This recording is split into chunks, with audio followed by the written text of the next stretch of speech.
are going to get started on today's daily collective read in the next few minutes. But if you would like to get on the list, as always, is open. As always, it is 3 cards for a donation of 29 or more, 4 cards for a donation of 23 or more for my subscribers. Links in my bio. Please keep in mind there are 3 things I do not read for across these apps. Those are pregnancy, medical, and legal. Happy to give insight on anything in private readings, and you can book private readings on my site. We're also doing 2 giveaways today. Our first reading giveaway is going to be a reading giveaway when we get to 50K likes. So make sure you're tapping that screen. If you're joining us on the Clock app, we will get to 50K in no time. The other reading giveaway we're doing today is a reading giveaway for the highest gifter between now and the conclusion of the daily collective read. So I wish you a lot of luck if you're participating in that giveaway as well. Prior to beginning today's daily collective read, I will be giving a brief recap on what we've been seeing in the cards over the last few days. Now, if you would like to find those full readings, you can find them over on the place where we keep the videos. You can also find them on the place where we keep the photos. You can also find them as a podcast over on my spot at Tarot Church and over on my stack. But before we get started today, first and foremost, most important question, the question we start each and every day with: how are we doing today? Scale of 1 to 10. There are no wrong answers. Things may feel like they're speeding up a little, is the best way I can describe it. We've got a lot of energetic shifts that are happening this month. It's like, it's a lot of like, the best way I can describe this energy that we're moving into, right? The energy that we're experiencing between that full moon in Sagittarius that we had in Gemini season moving into a Gemini new moon is, it can be, it's very like, the best way I can, it's dynamic. It is fast.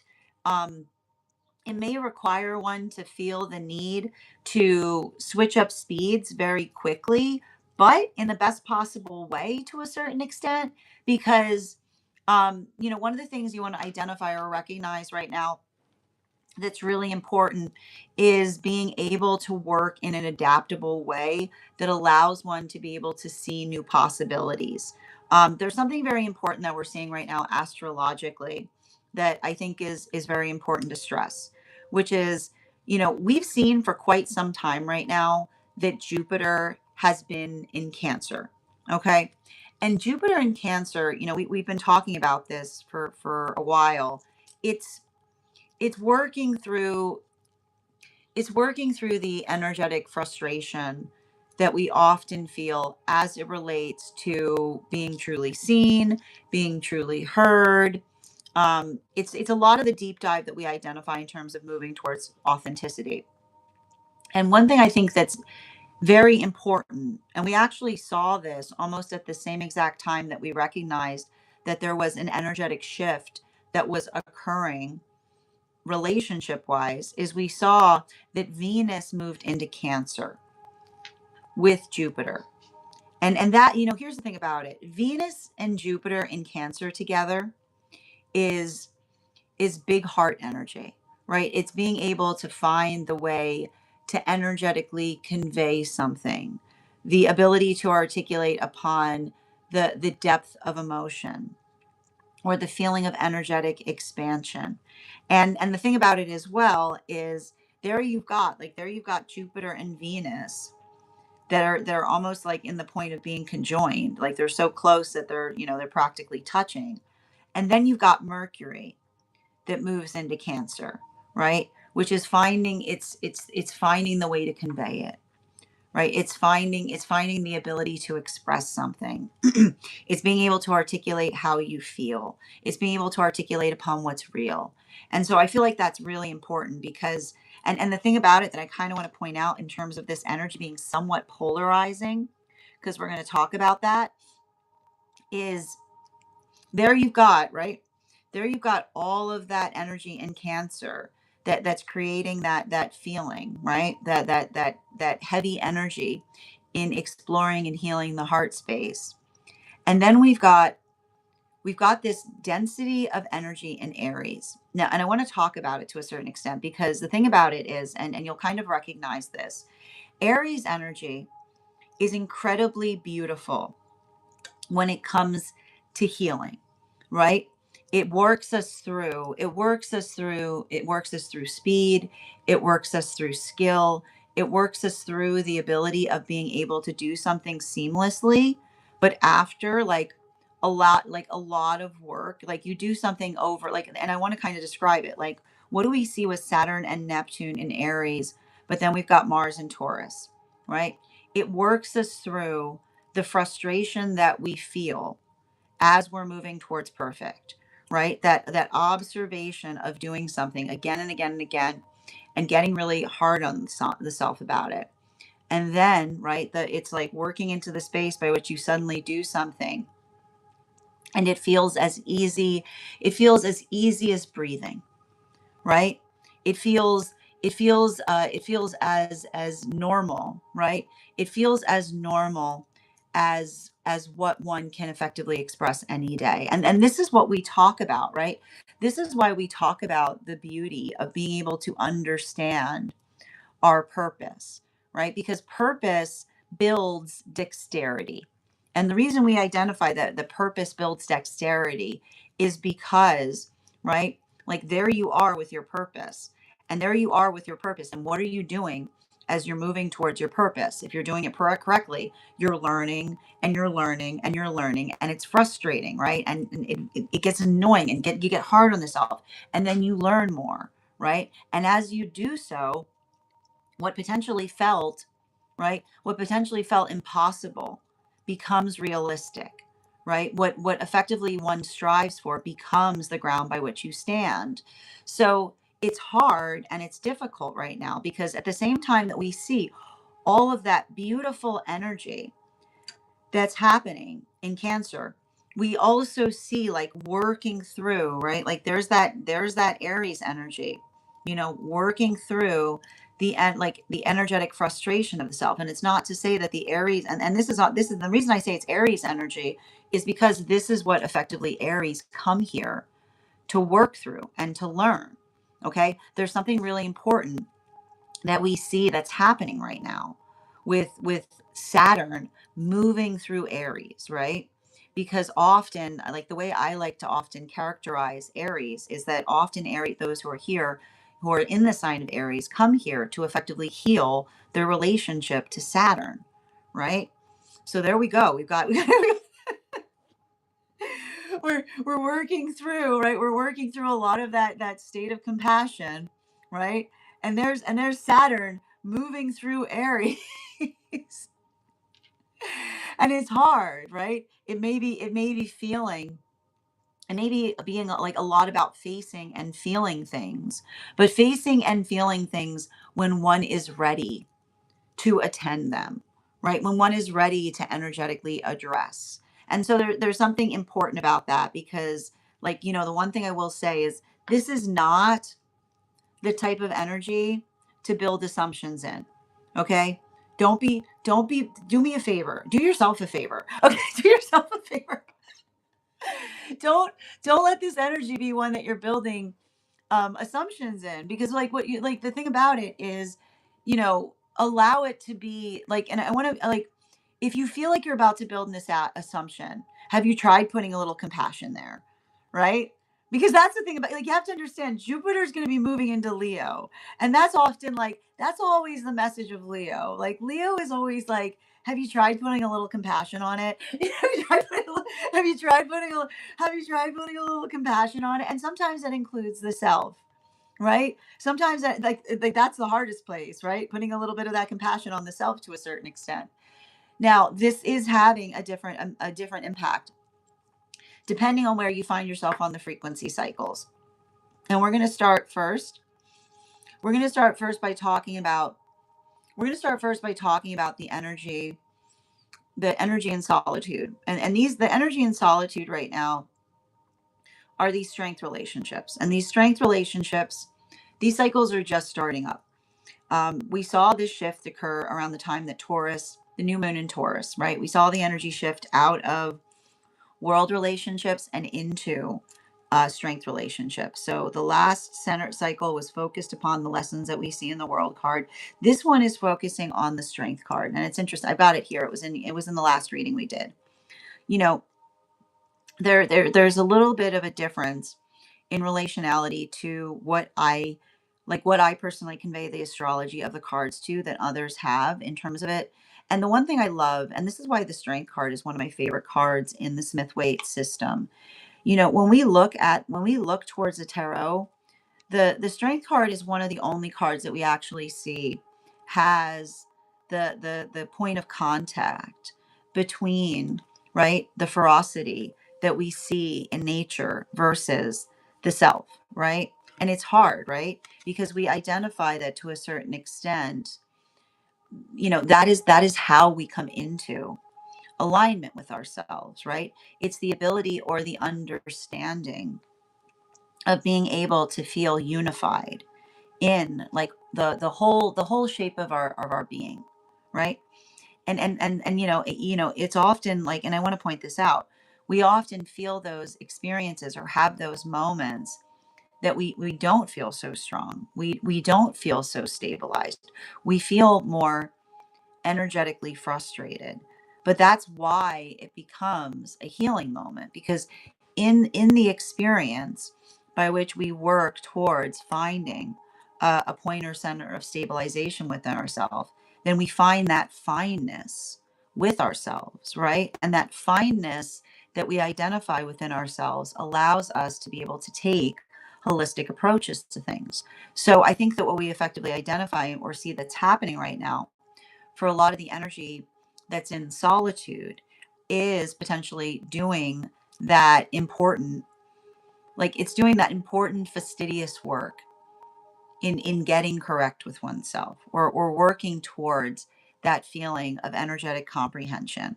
And so I feel like it's beautiful because I feel like there's the word comprehension has been coming up a lot in these readings. So we either see that there's some energy right now in solitude that is working on relationship via the self comprehension, right? And why do we see that? Because the more that one is able to understand the self, the more that one is able to energetically connect to those around the self. So that's beautiful because there's that expansiveness that we potentially see that is occurring there. And it's allowing for the ability of the energy to feel complete.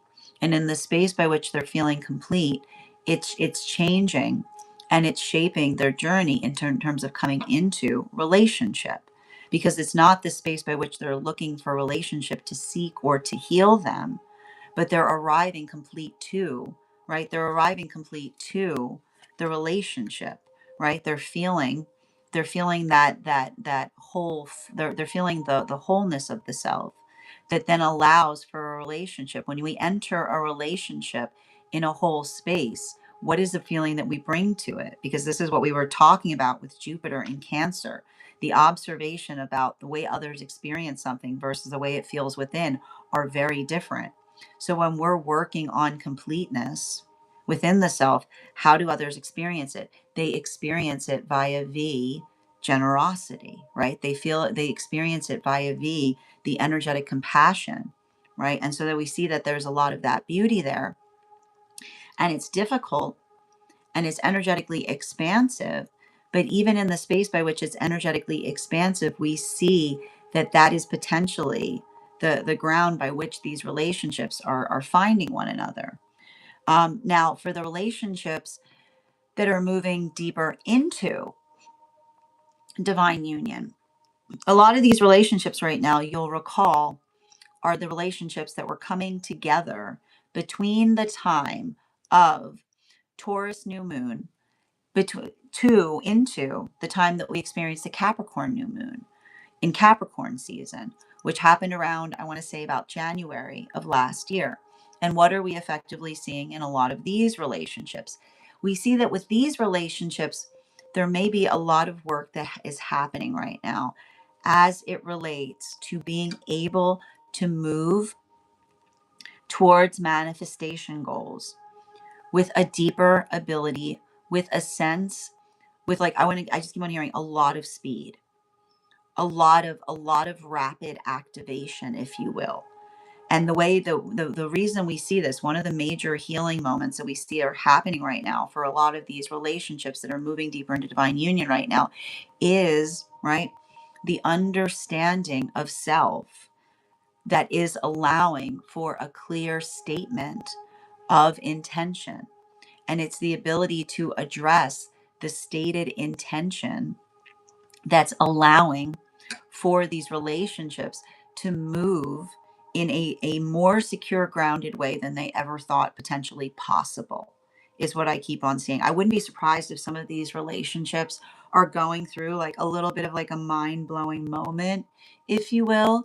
And the reason that we see a little bit of that, a little bit of that mind blowing moment, right? Again, we saw some powerful cards appearing between the Hermit card and the Strength card, yeah, in our last reading, is because, right, they're feeling like, look at this, like this is this is exactly the way you want an energetic signature to be, right? You want clarity of direction and the energetic strength to be able to move in that direction. So there's a lot of that forward momentum that we potentially see is occurring there. And even in the space by which we observe the momentum, we identify that these relationships, right, they're finally finding the steadiness that they were desiring, but they're recognizing that that steadiness is something that they're arriving to with the gift of their own energetic confidence, right?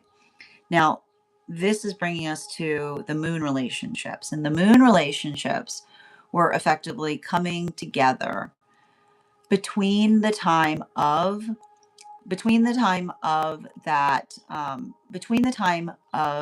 the Capricorn new moon that we experienced leading into Uranus going retrograde that occurred back in September. And so, what are we effectively identifying or seeing that's happening in a lot of those relationships right now? It says, it almost feels to me like a new level of tenderness unlocked, right? And why do we see that there's something there that feels like a new level of tenderness? Because for a lot of the energy that is working into that, you have to understand, I want to kind of walk you through the complexity of some of those relationships that are occurring right now. These relationships had kind of like, I feel like the energy, those counterparts had almost given up. They'd almost given up on count on relationship because it had to do with the strength of their own energetic aura, right? The observation of having to go through some potential path work where an individual would desire or articulate a longing or a desire to be in proximity to energy, but then upon being in that moment, identifying or trying to work towards changing them rather than embracing them. And so we see that that's why we saw that there was a lot of that difficulty in these relationships coming together. But the force that we see that's happening in those experiences is the observation of the energy finally being in a partnership where the like it's just like it's like the energy that moves closer to each other rather than further apart, because they feel unified in the experiences that they're mutually healing from. And that work, right? I keep on seeing potentially getting into, right? Getting into the space by which they can finally articulate upon past experiences by which they felt very isolated, specifically because, right, of energy trying to come towards the self for healing instead of relationship, right? Like that's the observation that's energetically occurring there. It's the energy that's now recontextualizing the experience from the past in terms of being able to see, right, that when we're in healthy relationship, we don't observe each other as one another's healing moments, but rather we work, right? But rather we work perpetually on the act of repair. So we see that for a lot of those relationships, it may be feeling very emotional, but even in a space by which there's emotionality there, it's emotionality. It's emotionality and being able to articulate what one has previously experienced in a way that one was never able to explain before. Now, that is where we find all of the energy prior to beginning today's daily collective read. But if you'd like to find that full reading, you can find it over on the place where we keep the videos. You can also find it over on the place where we keep the photos. You can also find it as a podcast over on my spot at Tarot Church and over on my stack. I would also encourage you to head over to my stack to learn more about our next tarot class, which is going to be occurring on Thursday, June 18th at 6 p.m. PST. 9 p.m. Eastern, we will be continuing our studies into the tarot with a focus on the ace cards. Actually, and a correction, it's going to be at 5:30 p.m. PST, 8:30 p.m. Eastern. We are going to be studying the ace cards. We're going to be learning about the symbology of those cards, the history of those cards. We're going to be working through spread applications, so how you can read those cards in any direction that they may appear in your own readings. And if you would like to become a part of that tarot class program, all you need to do is head on over to my stack and become a paid subscriber. Your paid subscription to my stack is your ticket of entry into our live classes each and every month. You will also, as a paid monthly subscriber, have access to over 9 hours worth of material in the Tarot Church Library Class Archive. Now, it's not necessary to catch up. I'll be doing my best to give you an update on everything we've studied prior to beginning that next class, but the material is there for you to receive as you'd like to receive it. You'll also have access to a one-on-one chat with me and the other students to ask any questions that you may have in relation to anything we've learned and studied thus far. And if you become a founding member, not only will you receive a discount on the full year's worth of classes, but you'll also have access to over 20 hours worth of material in the Tarot Church Library Class Archive, as well as the opportunity of receiving a complimentary one-on-one mentorship class with me, where I will meet with you personally to assess where you are in your own personal tarot journey and giving you the best insights in order to utilize those classes to the best of your advantage, moving towards your tarot goals going forward. One of the things I tried to do in these classes was make them accessible to the absolute novice tarot reader as well as the seasoned reader. There's definitely something there for everyone. Don't let your lack of experience or your robust experience prevent you from joining us in these classes. And even if you don't become a paid subscriber to my stack, I would encourage you to follow me there to stay up to date on any new offerings or services. I also post my weekly newsletter there, which will let you know about my in-person events as well as my online live schedule and my mystic meditation articles, which will give you updates on everything we've been seeing energetically in the cards. I just, on a bi-monthly lunation cycle, I just wrote one recently on this full moon that we've experienced. I'll be releasing one shortly on this new moon we've got coming up in just a few days. Finally, I want to let you guys know that on top of my standard life path readings, I also offer mentorship classes. These are for any of my students seeking a more personalized educational experience. Don't let your lack of experience or your robust experience prevent you from joining us in these. Those classes can be purchased on an individual level or as a monthly class series, weekly or biweekly, as your schedule permits, so that you can stay more consistent on your personal journey. Also, for my students that are seeking more consistent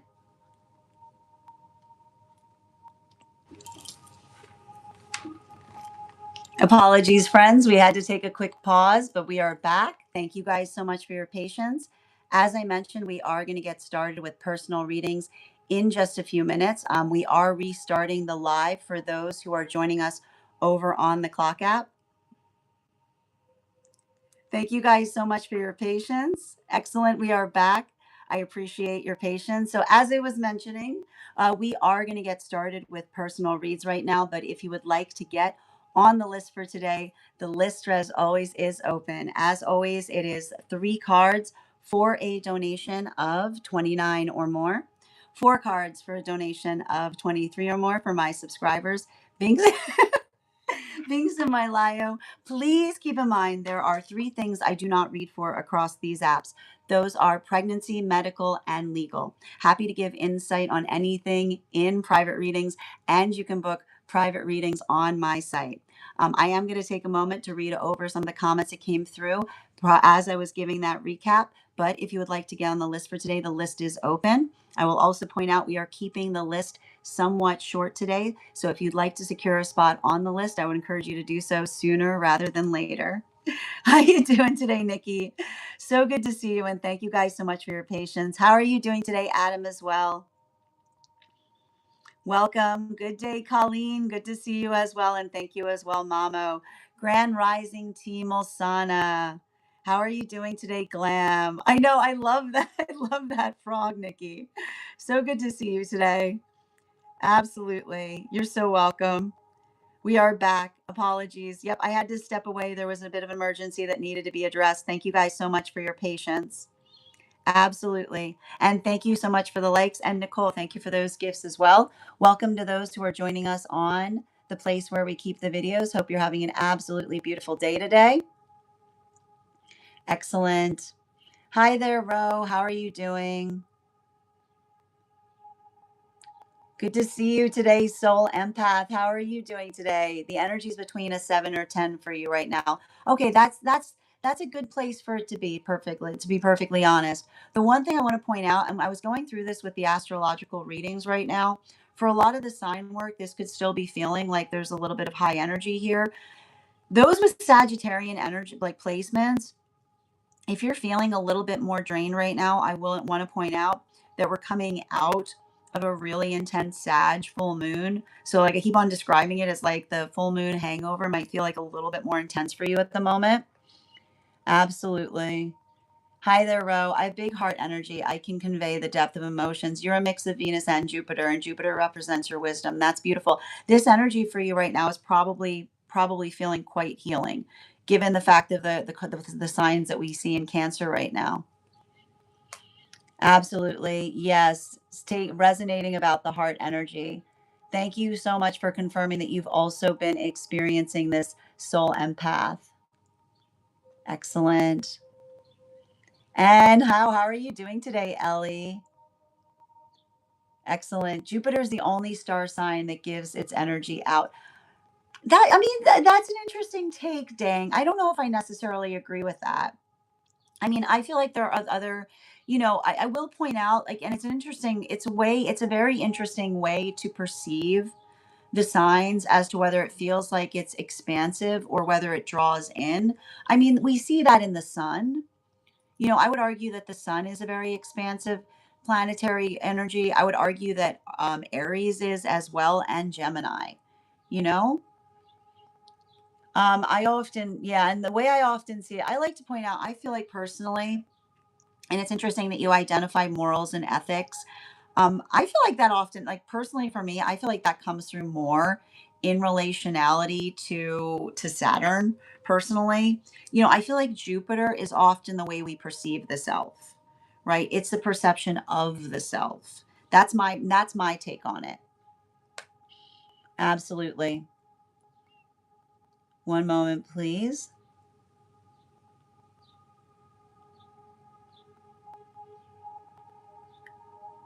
Excellent. Excellent. Oh, I appreciate that, Desari.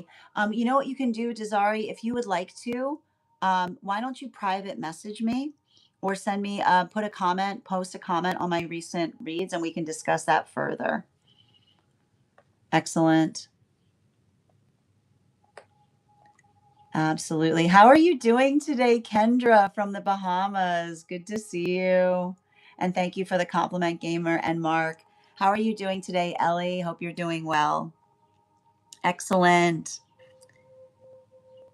Which and how you doing, Ivana? How good to see you as well today. Grand Rising, Nicole. I do have you on the list, Stella. I am going to be reading the list for those who are on the list today. Just bear with me. Absolutely.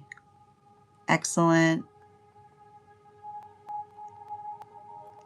And thank you for those hashtags, Nicole. Always appreciated. Excellent. I love that. Thank you so much. So we're going to read the list right now for those who are on it. The list that we have right now is Nicole, Ivana, and Stella. These you both have, you all three of you have priority, which means you'll be read for before we start the Daily Collective. If anybody else gets on the list right now, you will be read for after the Daily Collective. I will also point out that we are keeping the list somewhat short today. So if you want to make sure to secure a spot on the list, please make sure you do so sooner rather than later if you want to make sure to be read for today. Absolutely. That said, we are going to get started on those personal reads. I will also point out for those who are joining us over on the place where we keep the videos, you can also get on the list today via my tree that has Binks in it in my bio. It is 3 cards for a donation of 29 or more, 4 cards for a donation of 23 or more for my subscribers. Binks in my bio, we read for here.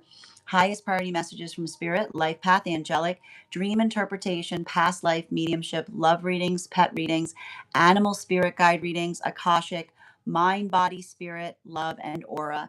If you have information that you feel is necessary or relevant for the purposes of our read, you can include it in the notes when you send the donation. You can also post it in our subscriber only disco channels in the appropriate channels.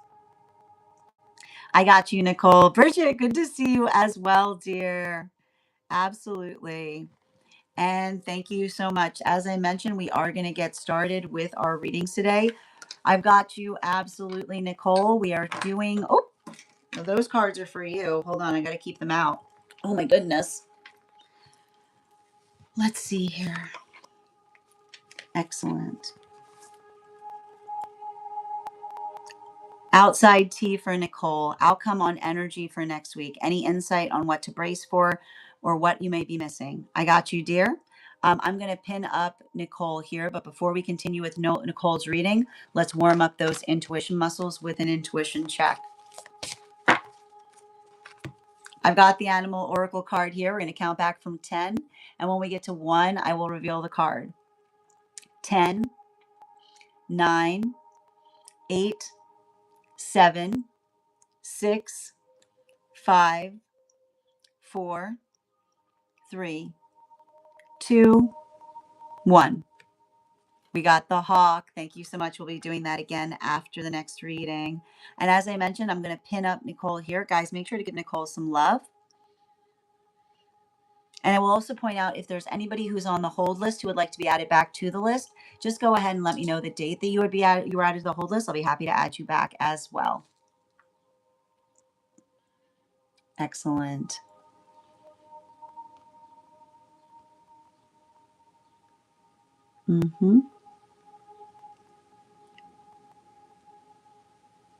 Perfect. We've already, your card, the cards that are coming out for you right now are actually pretty wild because they're coming out from a lot of different places, which is really intriguing. Okay. So one of the things I'm potentially seeing right now, I'm going to just give you the insight in terms of what I'm identifying in relationality to this read. And it's interesting too, because it feels very much like it's coming from one of your guides. And the message that's potentially coming up like through on it is it's a conversation upon one can't just say something in order for it to be true is what I'm getting. And it's interesting because I feel like it's interesting because like the message is coming, like the message is coming true, like the so it's okay. So the message is coming through is like the conversation. I keep on seeing the conversation between a truth sayer and a forsooth. It's interesting because they're saying a forsooth sayer, right? Which is the observation of being able to articulate upon something that is actual, something that is energetically realistically happening versus what another person is worried will occur, is what I keep on getting. And the thing about it is, it feels to me, right? It feels to me like there's somebody that's trying to articulate, like it feels to me like almost the space of someone who's misunderstood, like they've misunderstood the quality and characteristic of being able to identify that something is energetically happening. It's like it says to me, like it's like they put a label on something, like they put a label on something too early, right? It's like they're trying to articulate upon the quality and condition of the direction that they're headed, right? The direction that they're headed rather than the place that they're in. That is what I keep on hearing. And it's interesting because I see, like and I keep on hearing like like what was happening upon something, and I feel like this is like what some kind of conversation is going to be. The difference between something that's being intentionally driven into the ground is what I keep on getting. Like somebody intentionally driving something into the ground, is it's saying to me like it's almost like I don't know if it's like somebody articulating or identifying the fact that they've noticed, like they've noticed an abrupt change in terms of what another person is doing, is what I see, because that's what I keep on identifying that's happening, right?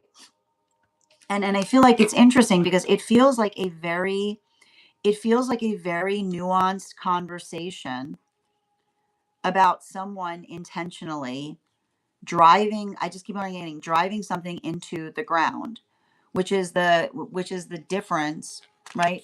Which is the difference between another person trying to articulate or like identify, like I keep on hearing, a limited capacity isn't a choice, is what I keep on hearing.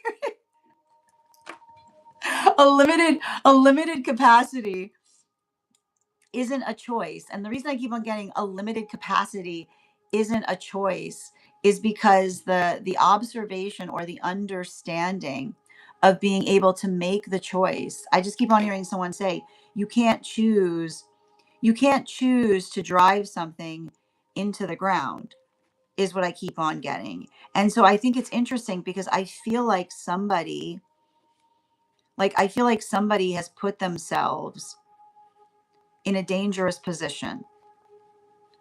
And I keep on getting the dangerous position that they potentially place themselves in is the space by which someone is trying to articulate that they're in the ground, right? It's like somebody trying to articulate that they're grounded or something, but rather somebody being like, I keep on seeing someone sitting there and being like, if you're grounded, what are you doing with that shovel? Is what I keep on hearing.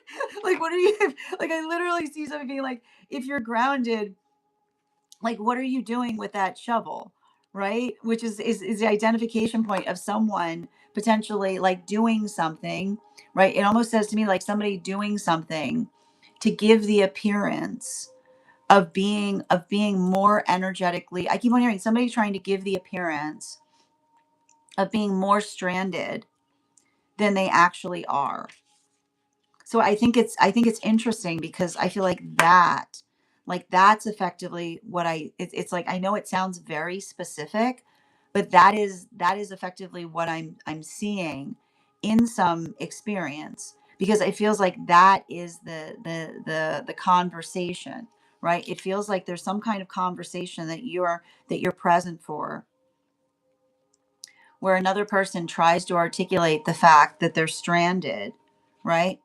While another person is while another person looks at them and says, if you're stranded, like why is there a shovel here? Like why are there all these tools available to you and you're not doing anything with them, is what I keep on hearing, right? Because I keep on getting the same message that says one is only stranded if one does not have the tools to move oneself out of that locationality. So it's interesting because it feels to me like it's almost like someone like trying to show up, like absconding, like someone trying to show up absconding from a responsibility, and instead they leave with a plan, right? Instead they end up leaving with a plan of action. So I feel like in that way, it does feel like next week is going to be reaffirming to you, and there may be catharsis there, but I feel like some of that catharsis, it feels like potentially the identification of experiencing another's like it's like it almost says to me like there's something about you seeing another individual fully, and something related to the fullness of that perception that I keep on seeing inform like it feels disappointing, but almost but also inform, like it reaffirms something that you thought, but in a way, like I keep wondering, it reaffirms something that you thought, but in a way by which it feels cathartic because others see it too. Bottom of the deck on this reading, it's funny because the bottom of the deck is already upright. Like I didn't even have to turn the bottom of the deck on this reading. And what I'm basically seeing with a lot of this Eight of Pentacles in its reversal, um, how do I describe this?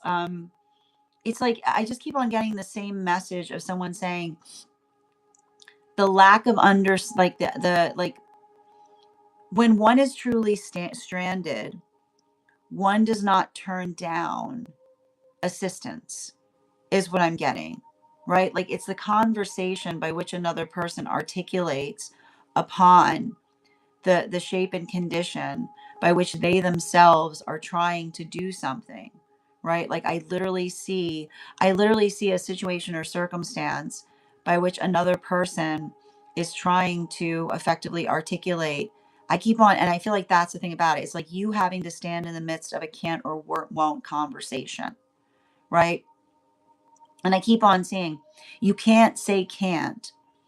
You can't say can't if somebody's offering you an alternative and then you energetically decline it, is what I keep on seeing. So I feel like it's having to walk someone through a conversation like that, because it says to me that like it almost identifies some deeper work that's occurring there in relationality to um like it says to me like almost something moving in your favor in a surprising way, specifically because it shows or it identifies to another um like the energy one can expect, right? And I think that that's what's interesting about it. It's like it's saying to me like the energy one can expect. It's like it's almost somebody like it's somebody like working through a point of frustration in relationality, the fact that it's not new, right? It's not something that feels unique. It's almost like somebody articulating, like it almost feels like an apology coming to you because like something that you said initially is being revealed to be true, if that makes sense. Thank you so much for having that reading with me, Nicole. And if this message connected to you as well, it's very common for those who need these messages to be here to experience them. We are doing personal readings right now. If you would like to get on the list is open. I am keeping the list very short today. If you would like to get on the list, it is 3 cards for a donation of 29 or more. 4 cards for a donation of 23 or more for my subscribers. Links in my bio. Please keep in mind, there are 3 things I do not read for across these apps: pregnancy, medical, and legal. Happy to give insight on anything in private readings, and you can book private readings on my site. We're also doing 2 giveaways today. Our first reading giveaway over on the Clock app is going to be a reading giveaway when we get to 50K likes. So make sure you're tapping that screen and we'll get to 50K in no time.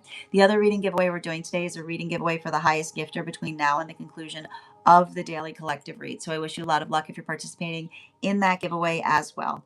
I'm going to take a few minutes to read over the comments that came through as I was reading. You know, Nicole, I'm also going to show you these cards because I know that you're a reader and I think that you would appreciate seeing them. So these are the cards that I'm identifying here. And then these are the cards that they're trying to stand on, right? It's shaky ground. It's shaky ground. And then this is the outcome. I hope that helps, dear. Thank you so much. All right, we're going to continue right now. Oh, excellent. I'm doing well, Kendra. Thank you so much for being here and receiving these messages. Excellent. How are you doing today, Ellie? That's very kind of you to say 0. Who am I reading for? I already got cards flying out. Joey, welcome. All right. Let's get to it. Hi there, Ivana. Good to see you today. Yeah, your cards are already flying. It's going to be fine. It's good cards. They're good cards. Before we continue with Ivana's reading, though, let's warm up those intuition muscles with an intuition check. I've got the animal oracle cards here. We're going to count back from 10, and when we get to 1, I will reveal the card. 10, 9, 8, 7, 6, 5, 4, 3, 2, 1. We got the goose. We'll do that again after the next reading. And I'm going to pin up Ivana here, guys. Make sure to give Ivana some love. Happy, you're next on the list, Stella.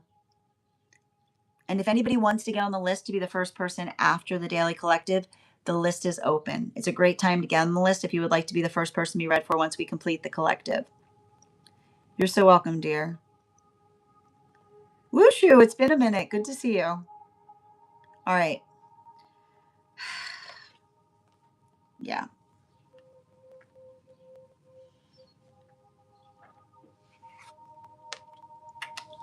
And can I get one more card, please?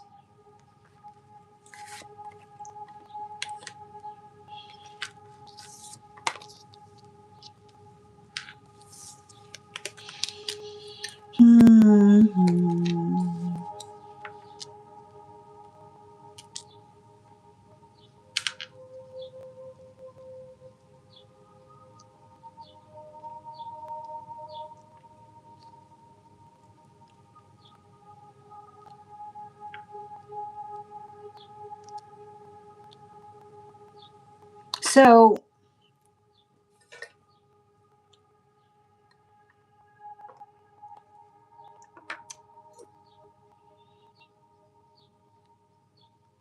I'm going to read over your comment.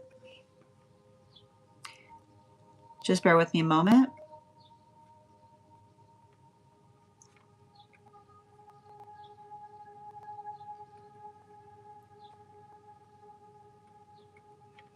You said it's under general, correct?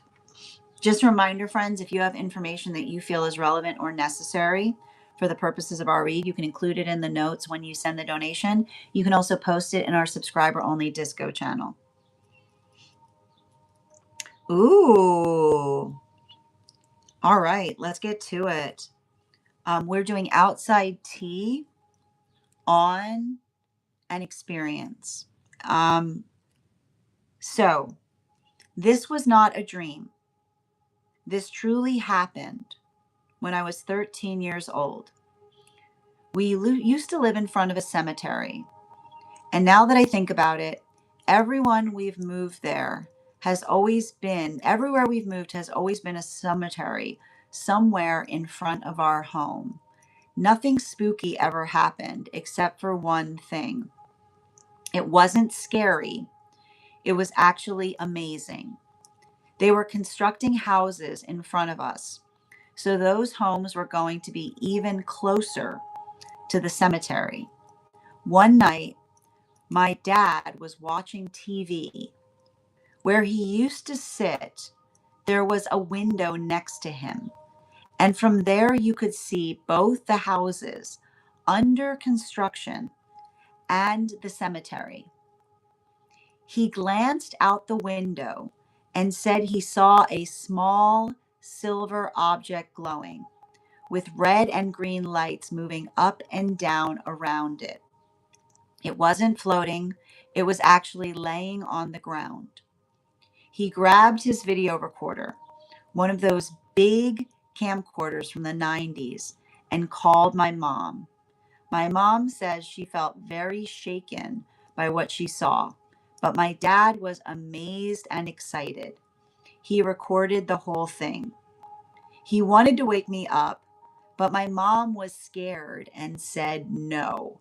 My dad even wanted to take me outside to get a closer look, but my mom was so frightened that she wouldn't let him go any closer. Then all of a sudden, they heard a loud zooming sound. It literally zoomed away and flew off. At the exact moment, the electricity went out throughout the entire neighborhood. My mom says that night she had a dream about a large alien head appearing in their bedroom window, and she could only see its shadow. The bedroom was on the second floor. The next day, my dad showed me the tape. I was just as amazed as he was, and I got upset with him for not waking me up. He explained that my mom was being a party pooper, and she says she felt like if we got closer, it would potentially, something may have happened. Later, we went to the construction site during the day to see if maybe it had been a plastic bottle, a piece of metal, or something else reflecting light. There was nothing there. And even if there had been, it wouldn't explain how those little red and green lights kept appearing and moving up and down, sometimes 2 or 3 lights at a time. To this day, I still can't explain what they saw, and the tape is nowhere to be found. But it was definitely one of the most fascinating experiences from my childhood. Oh, that's wonderful. You sent me some images as well to effectively help see. So, for those who are joining us over on the subscriber only disco channel, you can actually find the replication images of what they saw that are also connected to this reading. So that said, in relationality to a reading on it, I believe I just want to get clarity in terms of what you're potentially identifying or hoping to identify from the experience. Are you looking for clarity there? Okay, so in relationality to, okay, so I want to point out in terms of what we're seeing in the cards, the cards that that immediately appeared as soon as we were trying to start this reading is the 4 of Wands and the 6 of Wands in its upright. So that gives us, and I want to show this. I want to show this to you as well because what I'm really seeing here is the energy between, like the energy between your parents, is what I keep on identifying because um, it's important to uh, work through the difference in the experience based upon the desired manifestation goal. Okay.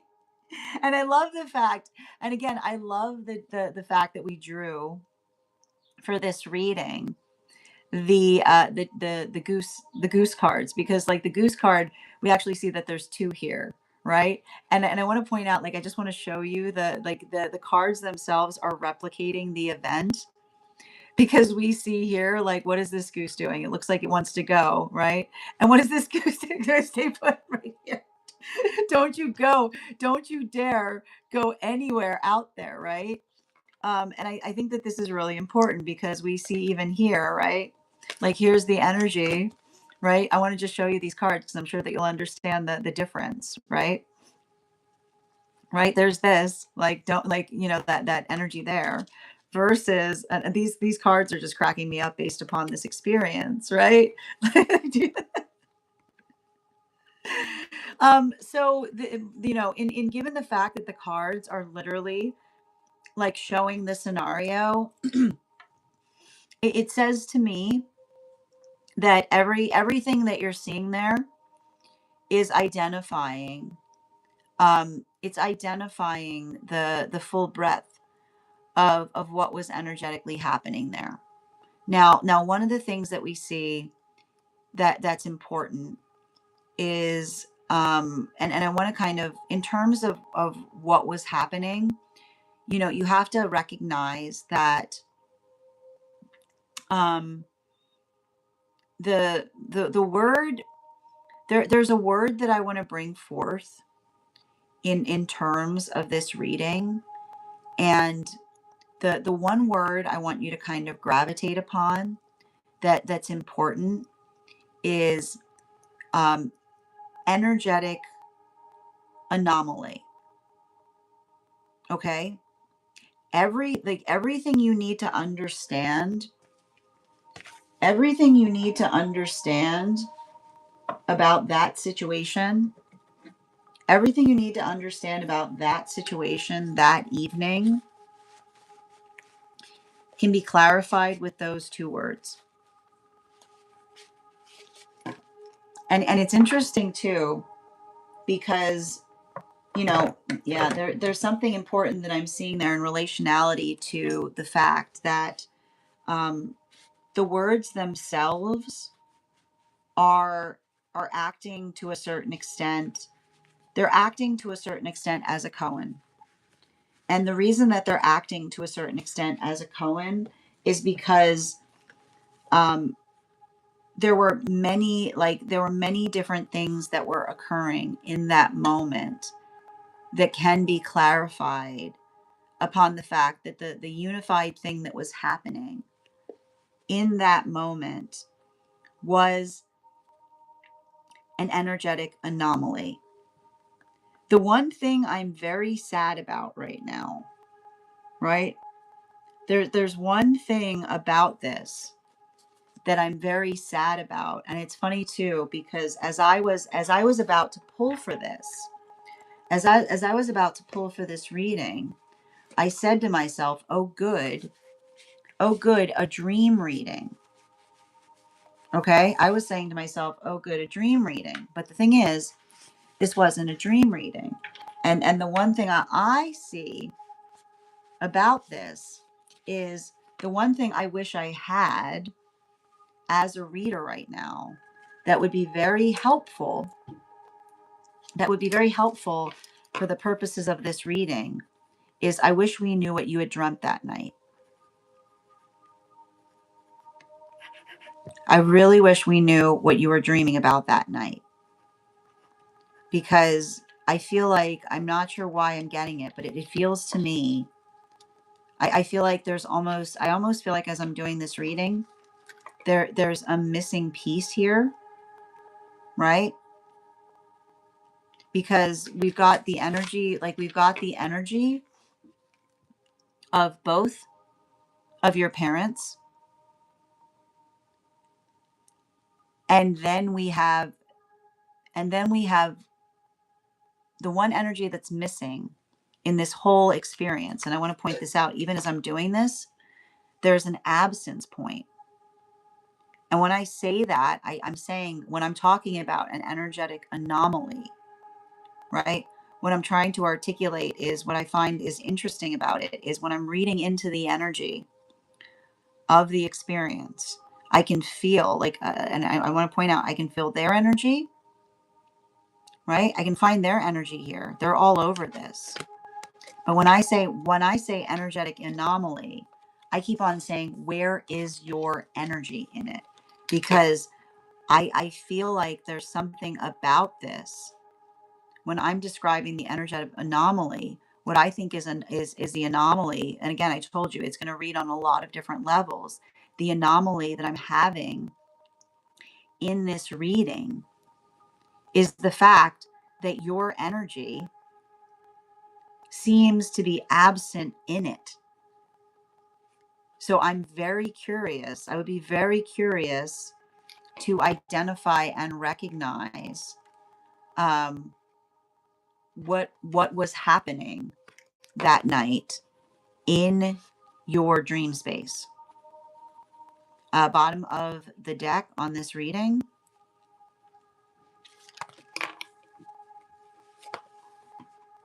Yeah. The King of Swords in its reversal. Um, the King of Swords in its reversal is like I just keep on seeing it's working into, it's interesting too because um like I feel like this is effectively the energy of your guide, right? And it's interesting because I feel like the energy that we're identifying um related to a guide here is it's very interesting because um I like to point out the beauty of doing the way that the reason that we love the way that we follow our intuition in healthy ways is that it leads us to miracles, right? And so I feel it's very important to point out that here we've been doing a lot of invested work together in terms of reading for you. And one of the things that we've articulated is that there's a heavy celestial component in your readings, right? A very, very celestial component there. And so the observation of you bringing, right, these experiences to me as a reader, it's not surprising. It's confirming. Okay, it's confirming. I mean, it's confirming because the confirmation, right? As a reader, right? As a reader, I bring forth things, and then you're able to bring me confirmation in relationality to what I am reading for.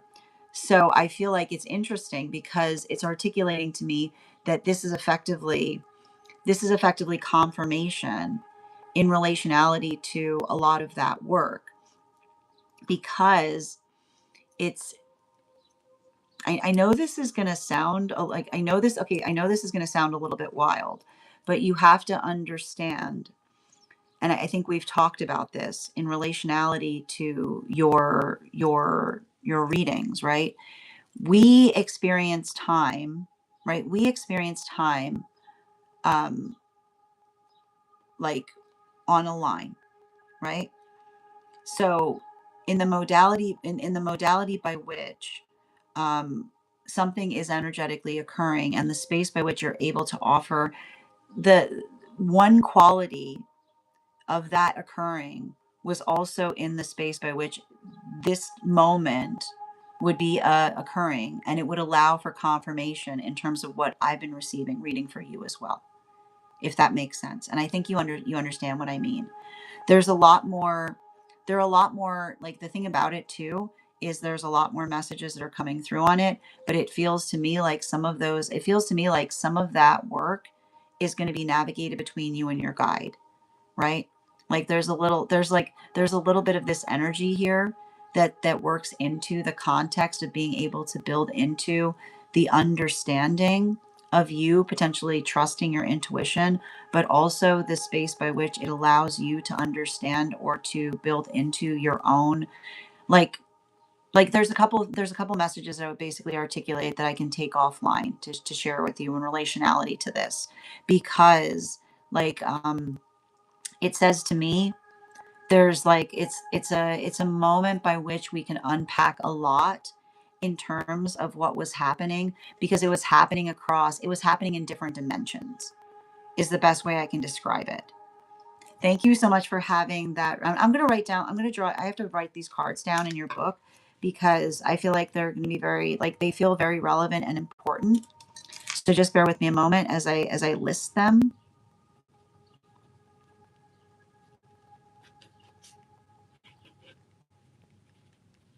Okay, and thank you. Yeah, because it's interesting because Like it's funny because I know that you wanted an experience read, but it started getting very akashic. That's what I keep on seeing. I keep on getting it was an akashic experience. So I need to write these cards down because they're going to be energetically relevant. Okay, 1 minute.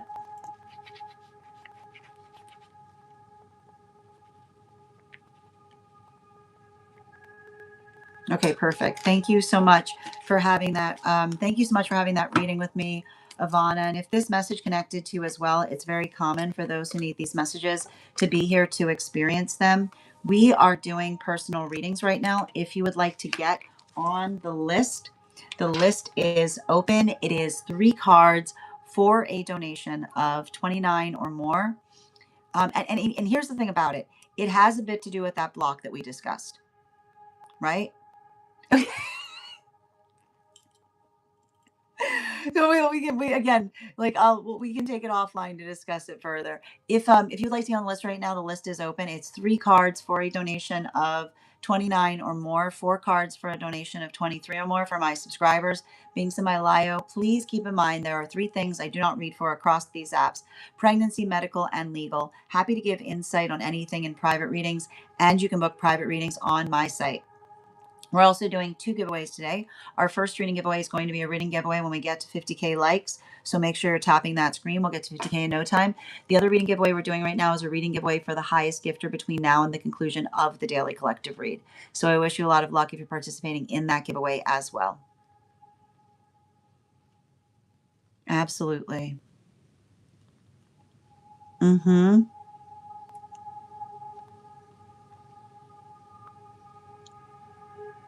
Yeah, it's remarkable that that video disappeared, huh? Yeah, I can imagine you've been looking for it. It's like vanished out of thin air.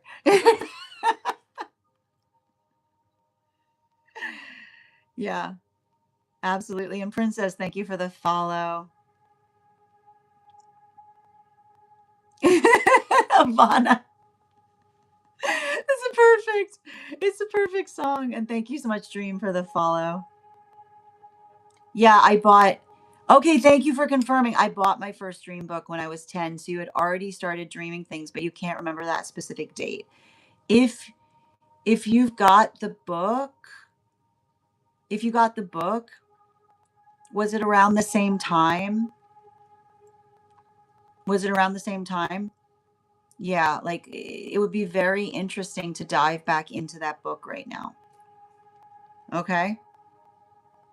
Mm-hmm. Yeah. Oh, that's wild, Ivana. Yeah, I remember this experience because of a dream you had yesterday. Thank you for confirming. Oh, someone holding red and green incense sticks. Okay, well, again, that might be a good space to have a dream if you want to have a dream reading on that. That might be helpful too. Okay. Yeah, that's amazing. Yeah, so it's again, we're seeing this a lot. It has a bit to do with those locks I was talking about, right? Mm-hmm. Yeah. So yeah, okay. Thank you. Grand Rising bookcase. Good to see you. How you been, dear? Oh, you're so welcome, dear. And I gotta point out, um, there's a lot more I can unpack there because I feel like it says to me it's very relevant given where you find yourself now. Mm-hmm. Yeah. Beautiful. Excellent. All right, we're going to continue right now. The next person on the list for today is Stella. Stella, if you're here, can you respond in all caps? Let me know if you'd like a general reading or if you have a specific question. I need to write. Hold on a minute. I need to make sure. I have to write that down for you. It's very like I'm sorry. It's just it's.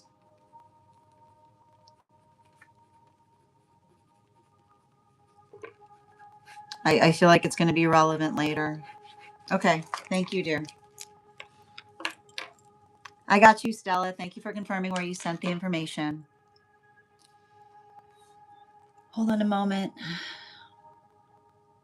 The funny thing about it, on the second,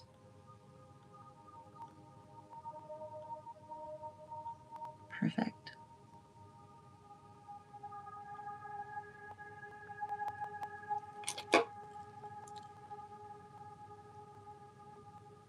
I have to point out truth. I feel like the space by which you're building into that context, um, a healthy connection with spirituality does not make one feel righteous.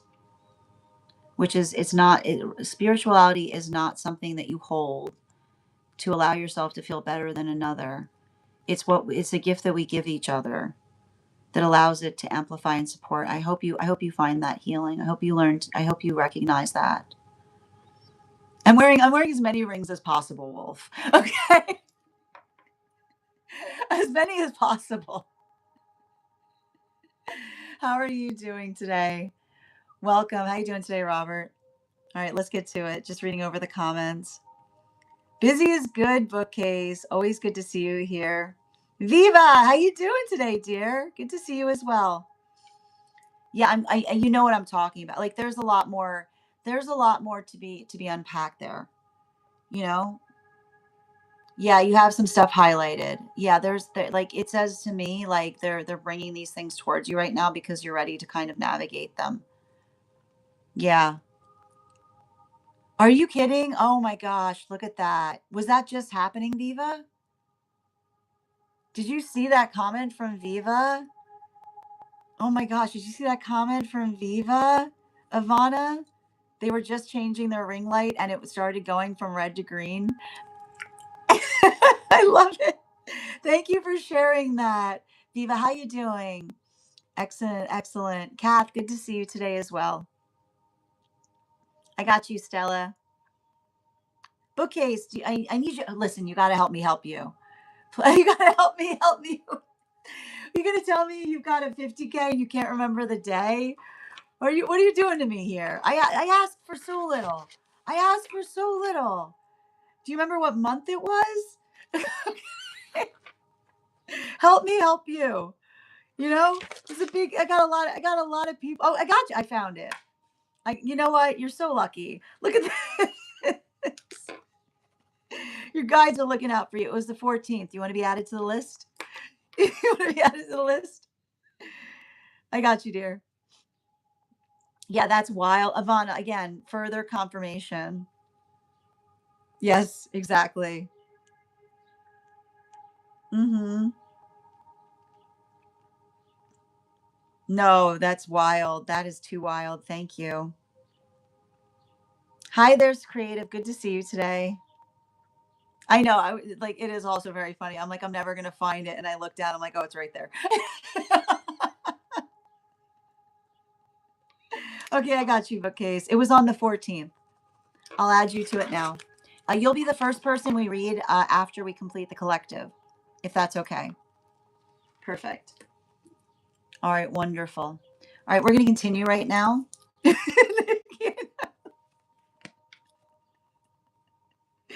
Oh man. Let's see here. Let's get to it. All right, just bear with those. It's those three in combination. It's those three in combination that are cracking me. All right, let's get to it. All right, the next person we're reading for right now is Stella. Before we continue, though, we are going to warm up those intuition muscles with an intuition check. Just bear with me a moment. Okay. Let's see here. Okay. I've got the animal oracle cards here. We're going to count back from 10, and when we get to 1, I will reveal the card. 10, 9, 8, 7, 6. Here's the thing I like about a good guide. When like you ask for a sign of your sign, they will often deliver. It's like ta-da! All right, 10, 9, 8, Like, are you not entertained? It's like that type of energy. 10, 9, 8, 7, 6, 5, 4, 3, 2, 1. We got we got the Ivana, we got your raven. Say, as I loves nothing more than tinier sign, and then it arrives to the what you what you articulated. So like they're like, hi. Your guys are going like, hi. All right, let's get to it.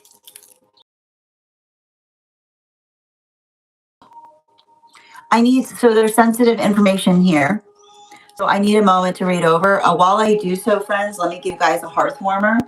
So something just to talk about as I read over this information. Mm.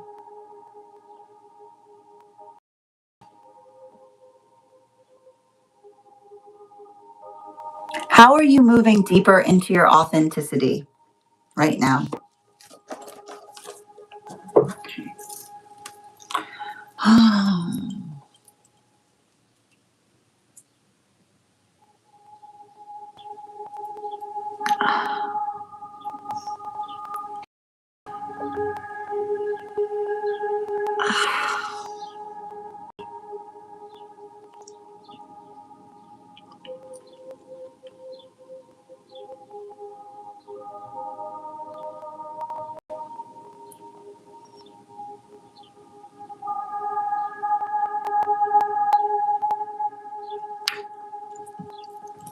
So this is an energetic read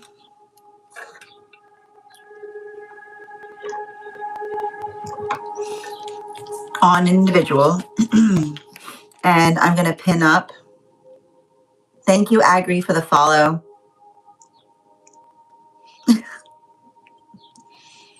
And I'm going to pin up Stella here. Guys, make sure to give Stella some love. Just bear with me a moment.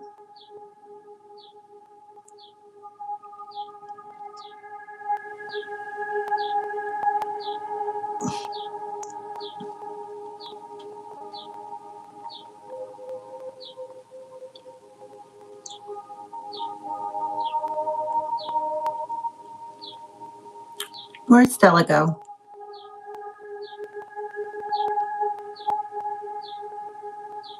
I got you, dear.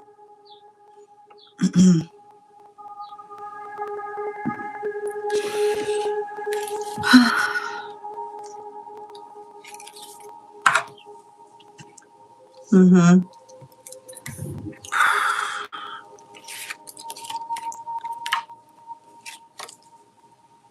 It's the flagrant energy of someone who feels they have something in their back pocket. It's the flagrant energy of someone who feels that they have something in their back pocket, which is building upon a technicality, right? And the reason I see that it's flagrant is because somebody recognizes fully and entirely the fact that the energy realizes anybody who talks to them realizes that they're lying, right? The flagrant energy of someone who feels like they have something in their back pocket, which is the modality by which another person, like the difference between someone saying, right? The difference between someone saying that they were doing something with the best intention versus somebody who's literally articulating and saying you can't prove anything.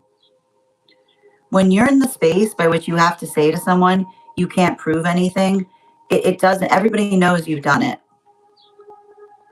right? Everybody knows you've done it. And in the conversation, right? And I feel like here's the thing about it, right? Like it feels like somebody who's gotten very used to moving flagrantly. And someone moving flagrantly will not say, right, will not say, oh, I shouldn't have done that. They'll say, what can you do about it? Right? I can't tell you what happens in spirit for energy like this because it's a self disconnection from spirit. right? It's like you pulled the plug out on yourself. Is the best way I can describe it. Right? When you're moving in such a way, like when you're moving in such a way by which you're articulating to others, like the fact by which you know that something you're doing is not okay, but then you articulate to another, what are you going to do about it? Right? The recognition of something being so far gone, right? The recognition of something being so beyond the pale. I just keep on seeing this is someone who avails themselves on being beyond the pale, right? They avail themselves on being beyond the pale because they left a soul journey long ago, right? I feel like there's something about this energy that they recognize, right? I wouldn't be surprised if this is someone who tries to force themselves to believe that they're atheist because the possibility, right? The possibility of there being something, the possibility of understanding that there's an energetic recompense for moving in this way is too, like I keep on saying, it's too much to even conceive of, is what I keep on seeing.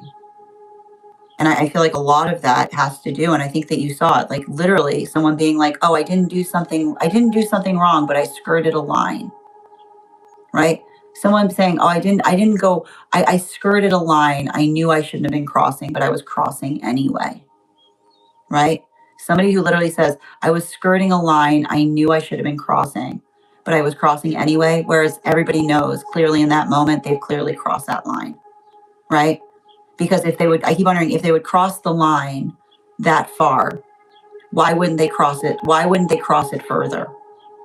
Is what I keep on seeing, right? The observation of understanding, nothing energetically stopping them.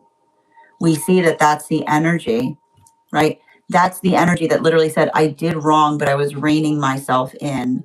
Whereas everyone recognizes that if they had the ability to rein themselves in, they wouldn't have done energetic wrong in the first place. So we see here that the observation, and that's why I kept on saying, be ready for someone to do an about face. Your confirmation on this is someone trying to do an about face at the last moment. Your confirmation on this is someone doing an about face at the last moment, at the last possible minute, doing an about face, because that effectively is identifying and articulating.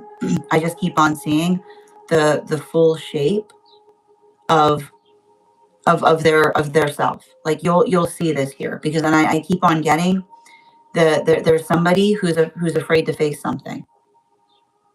There's someone who's afraid to face something, but they're threatening to face it, to put you in place. I feel like I have to write that down. Right? I need you to like, and I just keep on getting, I just keep on getting this message from your guide on this. And it's meant to be confirmation. I just keep on seeing I keep on hearing the same message come through. There's someone who is afraid to face something. There is someone absolutely afraid to face something. But they're threatening. They're threatening to face it. They're threatening to face it, to put you in your place. They're threatening to face it, to put you in your place. I have to write this down because it's coming straight from your angelic. Hold on. So there's someone afraid to face something,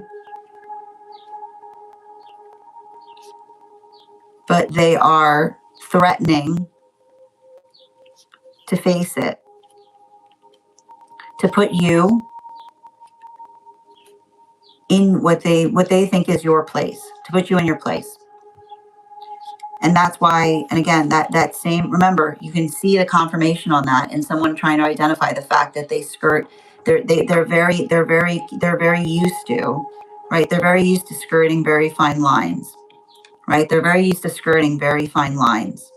So even as they're trying to utilize that fine line, even as they're trying to utilize a fine line to describe the fact that they're not guilty about something, they're going to use that same that same ability to skirt a fine line to try to bring something. I keep wondering, trying to bring something as close to a culmination point as possible before pulling away and trying to make it appear like they're giving you a reprieve, but it's not a reprieve for you. They're trying to say, because they're so confident, they're so energetically confident that you'll take that reprieve, right? That you'll take that energetic reprieve, that it's like they're willing. I keep hearing they're willing to risk everything on it because they have to, because they told you it has to do with the energetic situation with a relationship that's been irrevocably damaged by this. Bottom of the deck on this read. Yeah. This is what I meant, right? This is what I meant in terms of another person having, I keep wondering, somebody having overconfidence, right? Their overconfidence is potentially, and I don't know why I keep on hearing somebody, like I keep on hearing an argument between two people, and one person keeps on saying, your overconfidence has always been your downfall. Right? Like, I feel like, I don't know what this is. I feel like there's some kind of situation, like this is the argument that they're having with, like, the two individuals are having with one another. Because I keep on seeing someone say, I'm confident, like someone articulating the fact that they feel confident. And another person keeps on saying, right? Like your confidence. Like I keep on seeing, like, I keep on hearing somebody say, like, your confidence has put me on the line this time. Is what I keep on hearing. And that's why I keep on seeing the fact that it feels like a relationship has ended over this. Because it says to me, like, it feels like somebody who's like they're doing something because for the sake of another's confidence.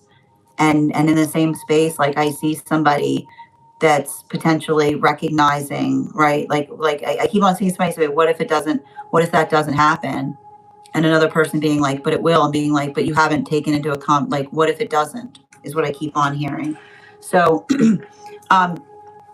make sure that you're energetically consistent through, right? And then if you're consistent through, you'll be able to see another person vacillating, because I just keep on getting the message, them vacillating wildly is like I feel like I literally see a situation of someone trying to identify the fact that they feel like they're doing you a favor, but really they're energetically saving themselves. Thank you so much for having that reading with me, dear. And if this message connected to you as well, it's very common for those who need these messages to be here to experience them. We are doing personal readings right now. If you would like to get on the list is open. You'll be the second person read for. It's 3 cards for a donation of $29 or more, 4 cards for a donation of $23 or more for my subscribers. Thanks to my Lio. Please keep in mind there are 3 things I do not read for across these apps: pregnancy, medical, and legal. Happy to give insight on anything in private readings, and you can book private readings on my site. I'm going to take a moment to read over some of the comments that came through as I was reading. Yeah, the signs are signing indeed, Nikki. Thank you as well for giving each other support in these reads.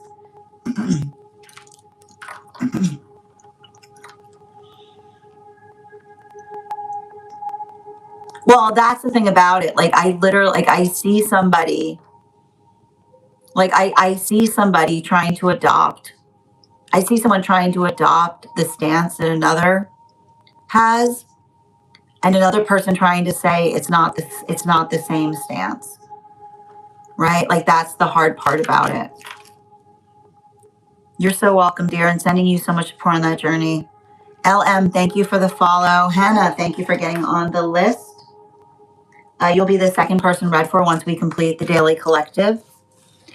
And for anybody else who's interested in getting on the list, we read for here life path, highest priority messages from spirit, angelic, dream interpretation, past life, mediumship, love reading, pet readings, animal spirit guide readings, akashic, mind, body, spirit, love, aura, and signal decoding.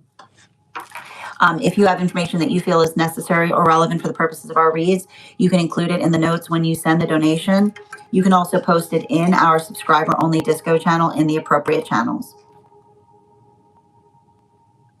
Absolutely. And let's continue right now. Hi there, Nicole. Signal decoding is, or sign decoding is when you're receiving a sign and you're not exactly sure what it might mean. So the ability to help kind of unpack and understand the deeper meaning of a symbol or sign that you're seeing. So, all right, we're going to continue right now. We're actually going to get started on our daily collective read. If you guys could do me a favor and share this live, I would appreciate it. Make sure anyone who would like to catch this reading live is here to receive it. But before we continue today, before we get started on today's daily collective, we are going to warm up those intuition muscles with an intuition check.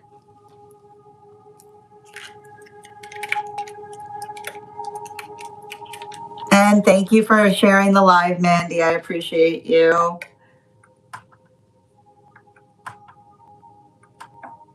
Okay. Excellent. I've got the animal oracle cards here. We're going to count back from 10. And when we get to 1, I will reveal the card. 10, 9, 8, 7, 6, 5, 4, 3, 2, 1. We got the owl. We will do that again after the next reading. And as I mentioned, if you guys could do me a favor and share this live, I would appreciate it. Make sure anyone who would like to catch this reading live is here to receive it. Also, please remember, we are doing 2 giveaways. Today, our first reading giveaway is going to be a reading giveaway when we get to 50K likes. So make sure you're tapping that screen and we will get to 50K in no time. The other reading giveaway we're doing today is going to be a reading giveaway for the highest gifter between now and the conclusion of the daily collective read. So I wish you a lot of luck if you are participating in that giveaway as well. Also, if you are joining us across over on the place where we keep the videos, you can also get on the list today via my tree that is Binks in it in my bio. You will be the 3rd person read for once we complete the daily collective. How you doing today, Sal? To get on the list, all you need to do is send that donation via my tree that is Binks in it in my bio, so Goli. And again, if I'm ever saying your name incorrectly, by all means, please feel free to correct me. That said, no better time than the present. Why don't we get started? Welcome, everyone. Happy Friday. I'm the Grace Strega, and I'm here to give you your daily collective read for today, Friday, June 5th, 2026. We are going to be starting with a masculine, feminine, non-binary energy update today. We're going to be starting with the masculine energy. We'll be utilizing the Smith-Waite Centennial deck for the purposes of our read. Can I get 3 cards for the headspace of masculine right now? 3 cards starting out. We are starting our day with the Knight of Swords in its upright, in combination with the Knight of Pentacles in its reversal, in combination with our 3 of Pentacles in its reversal. What are we energetically seeing right now? There's a lot of work that we're identifying or working through, particularly and especially as it relates to navigating feelings of energetic stability. Now, one of the things that we see that may be occurring right now, especially with this 3 of Pentacles in its reversal, I need to point out for those that are working through this, Jupiter in Cancer, with Venus in Cancer, and Mercury in Cancer. We have been leading up into this time with just Jupiter in Cancer. And that can create, like, there's a lot of experiences or opportunities that we energetically see there that work us through, right? The understanding or the recognition of our own sense of energetic stability, right? And the thing about this, and you'll often see this, is our feeling of energetic stability rests securely in the observation of being able to identify the weight of composition, particularly and especially in relationality to feeling that sense of energetic security. So what we effectively identify or we see that's working through here is it's the conversation or the understanding of what it means, what we're tangibly trying to energetically manifest. And I think that what's interesting about that is I feel like for a lot of the masculine energy working through this, this is like a little bit of that push pull that we're seeing right now in relationality to a lot of the energy that's either resting in Cancer or in Aries right now.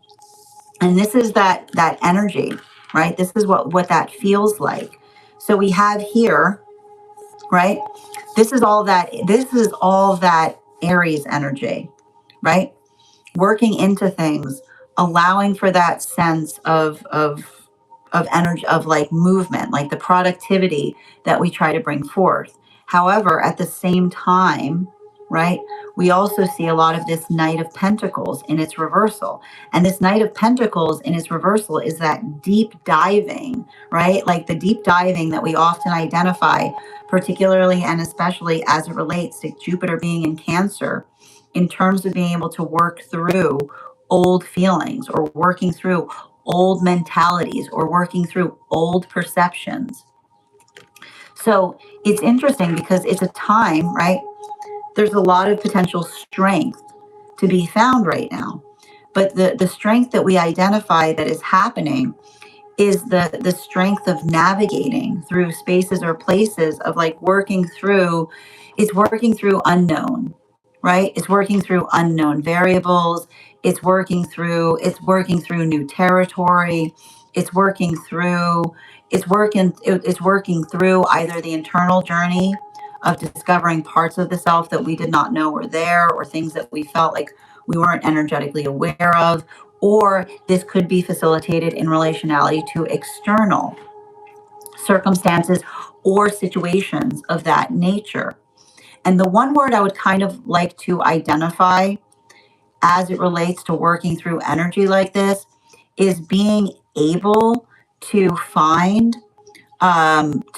sure footing, right? And when we're able to effectively find sure footing, then what we effectively work through is that sense, right? That determinative sense of of taking like logical step-by-step approaches to things, right? The ability of being, right, not necessarily problem focused, but solution oriented. And I think that there's something very like there feels like it feels to me like there's a lot of work that we see that is potentially happening there, specifically and particularly because it's the identification point of being able to find supportive ground in things. Now, one of the things we also see that may be happening right now, and I need to stress this, is um, when we are working to when we're working to heal something, particularly in the space of particularly in the space of energetic frustration, um, our ability to effectively communicate, our ability to communicate upon our needs allows us to discover new solutions. And I feel like that's really important here because for a lot of the energy, potentially facilitating upon work of that nature, I feel like this is almost like a lot of the masculine energy that's working on potentially expressing things that they haven't felt confident expressing before, right? This is like getting stuff off your chest kind of energy. And especially with the fact that we see, like, the one thing I'll point out with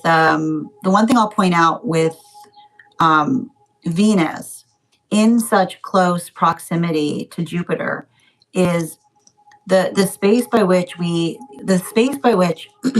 we get things off our chest allows us to be able to move things in the direction that we hope that they will go into, right?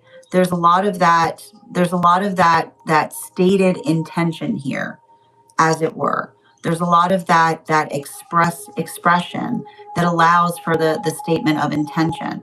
So I feel like this is what's beautiful, because, and I want to point this out, I feel like there's a lot of the masculine energy that's working in that capacity. And at the same time that one is working in that capacity, potentially feeling frustrated, right?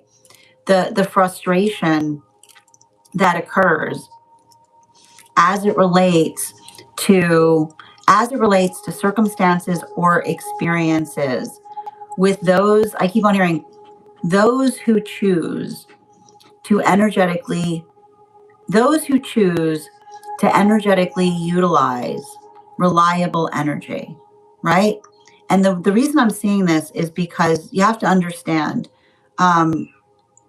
when we are energetically reliable, then it's the state or nature by which we're able to effectively become more viable.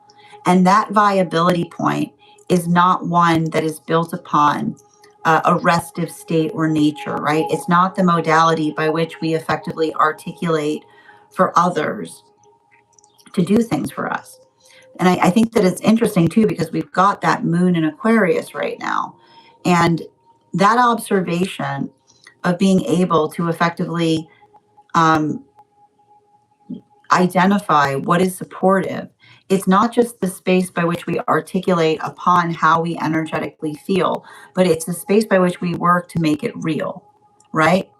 It's not the identification of feeling frustrated that it's not there, but it's the implementation by which we apply effort and energy to things that allow things to be even more supportive than we energetically expect them to be. So I think it's really interesting, because I feel like I've got like some ferocity here, right? I've got some ferocity coming through in masculine energy, but the ferocity that I see that's coming through is potentially oriented towards other masculine energy that doesn't invest themselves in the same nature of work, right?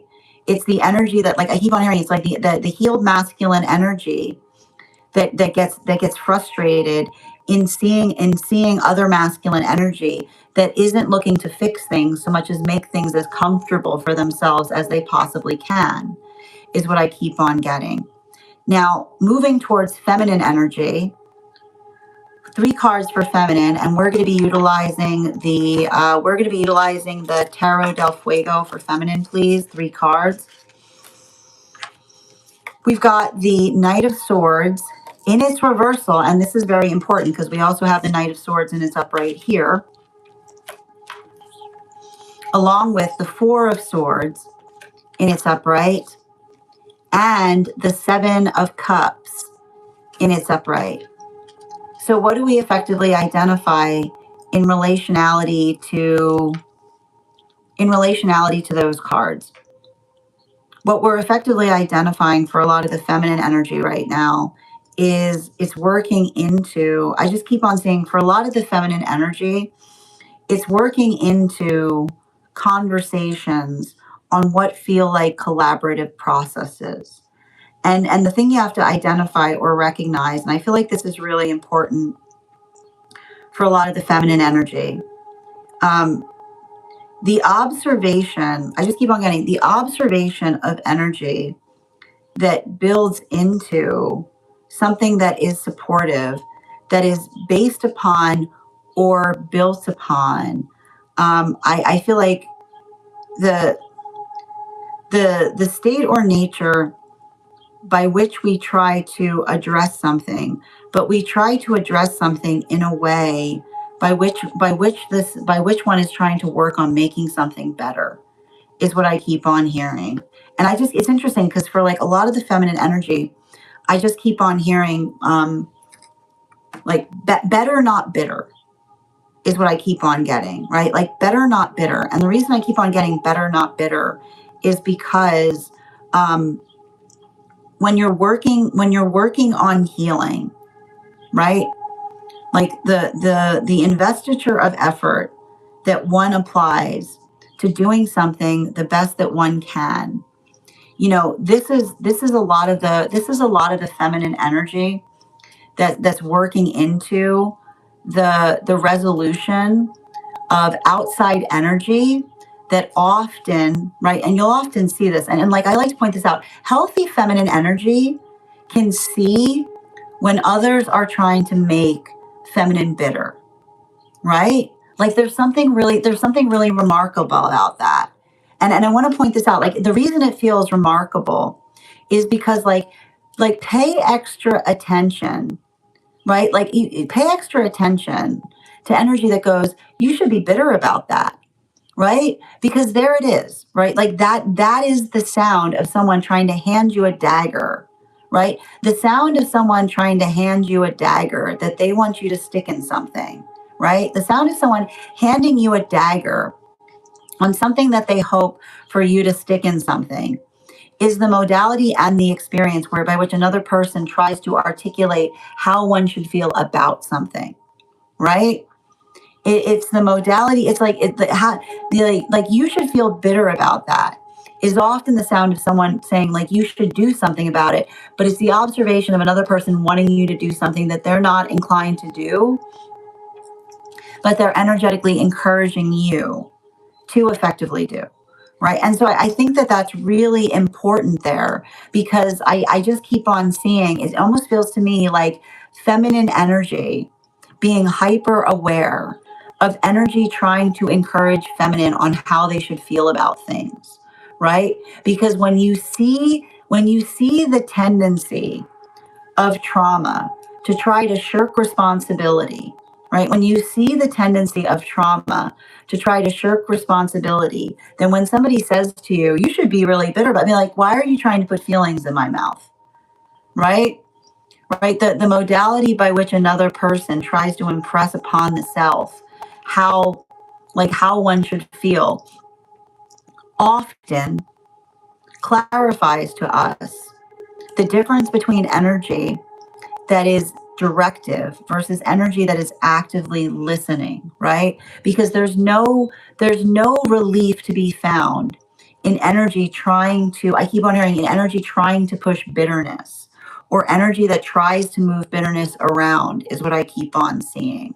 So I feel like there's something very, like it feels very important because like I just keep on seeing like a lot of the healthy feminine energy like working to effectively dispel dispel those type of experiences, right?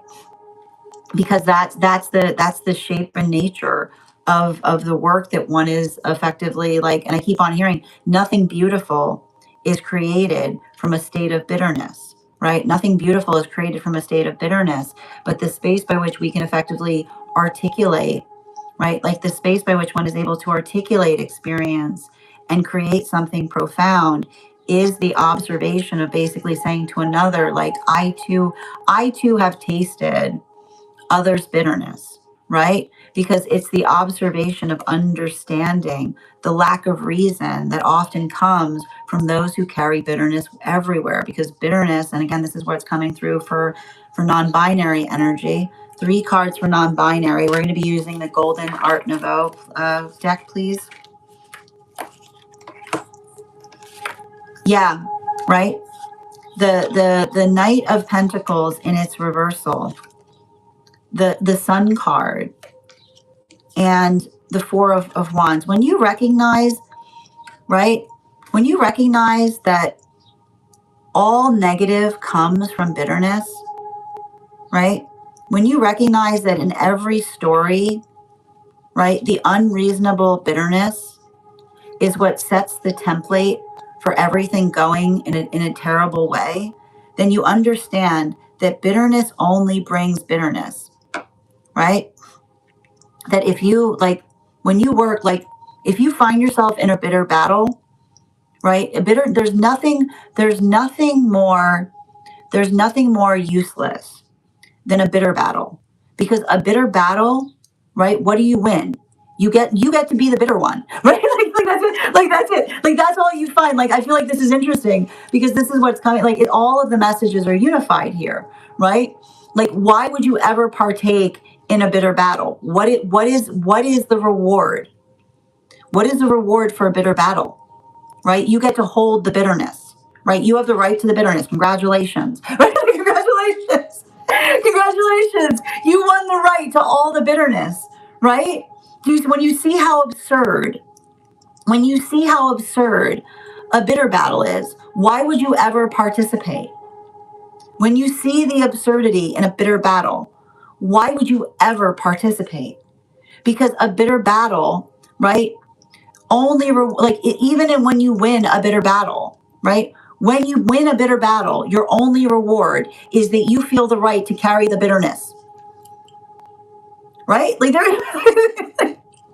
it's not a reward. That's not a reward. It's a burden.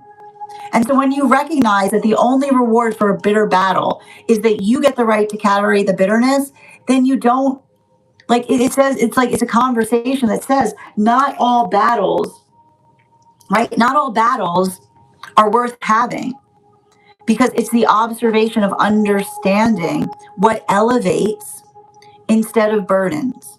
So, and I feel like that is there's something very important there. But even in the context by which we see that importance, we see that a lot of the energy is I feel like that's the conversation that's shaping a lot of healthy relationship, right? The observation that the only identification point, the only reasonable reason to bring bitterness to something is to affect change, right? And this is getting us back to masculine energy, heart space of masculine right now. We're going to be utilizing the Tarot del Fuego for the heart space of masculine. 3 cards, please.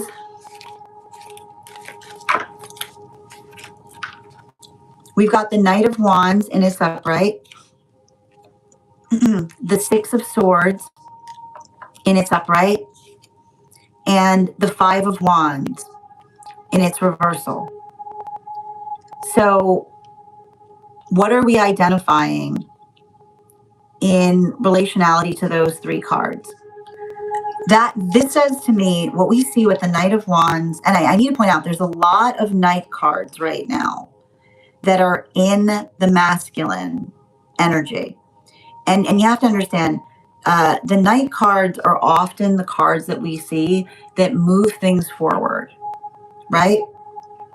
It's a work that one is able to identify and recognize. And especially with that 6 of Swords in its upright and the 5 of Wands in its reversal, it says to me, and I want to point this out, the identification point, right?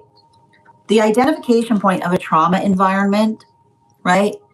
The song you will hear as you're navigating a trauma environment is, it seems like I can't do anything right.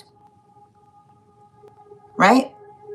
Like that is the song that you hear in a trauma environment. It seems like I can't do anything right.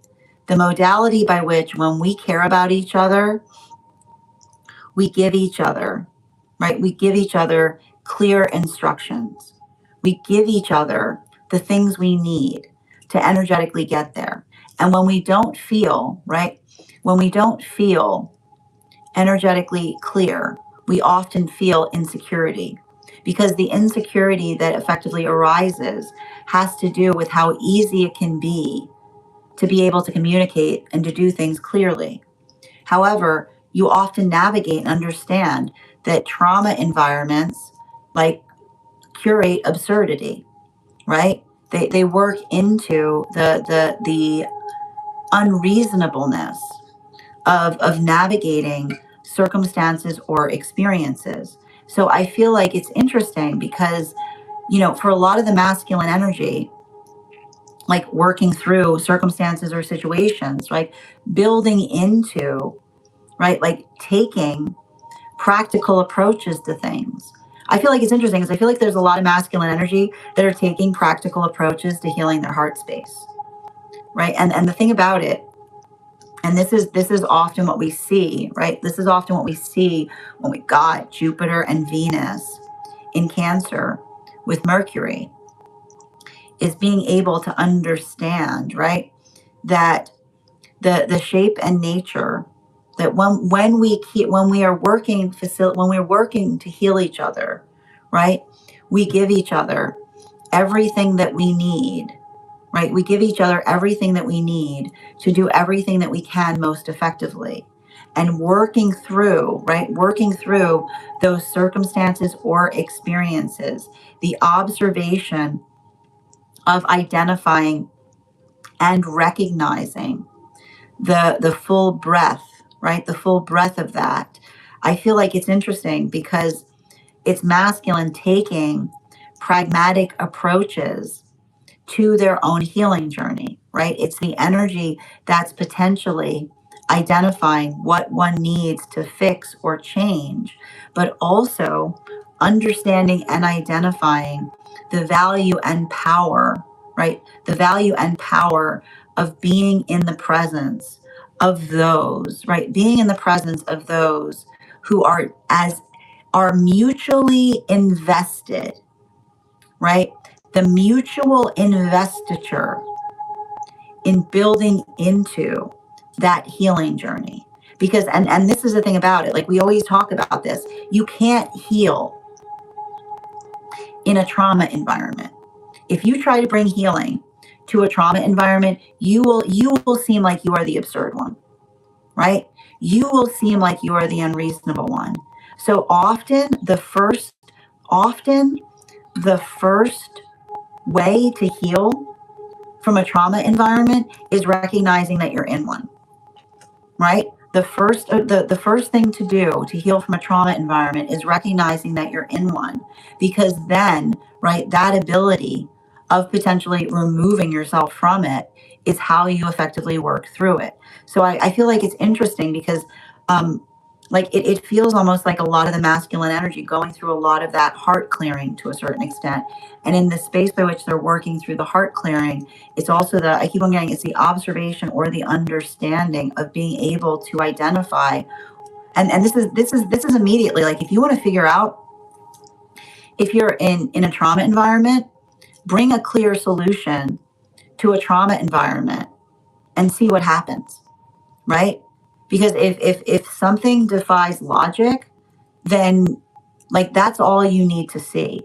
And so I feel like it's important because for a lot of the space or nature of the energy articulating and sharing experiences like that, I feel like there's a lot of that, like I'm getting the sense that there's a lot of that practicality and pragmatism, but there's something about the practicality and pragmatism that's being articulated there that feels like expansive and sharing, specifically and particularly because, right, it's being able to articulate upon what those manifestation goals are. Now this brings us to the feminine energy, and for feminine energy right now, we're going to be utilizing the Smith-Waite Centennial deck. Can I get 3 cards for feminine, please? 1, 2, 3. We've got the Queen of Swords and it's upright. We've got the 4 of Cups in its reversal. And we have the King of Swords in its reversal. Those are some incredible cards right now in the feminine heart space. Bearing in mind, this is not based on gender, but what one feels most aligned to. And the thing about it is, like, I feel like there's something important with feminine. Like, and I like to point this out, like, this is feminine energy, right? The words I keep on hearing in the feminine energy is, how does that affect you? How does it affect you? How does it affect you? And the reason I keep on hearing, how does it affect you, is because you have to understand that unhealthy energy loves nothing more than to be invested in other people's business, right?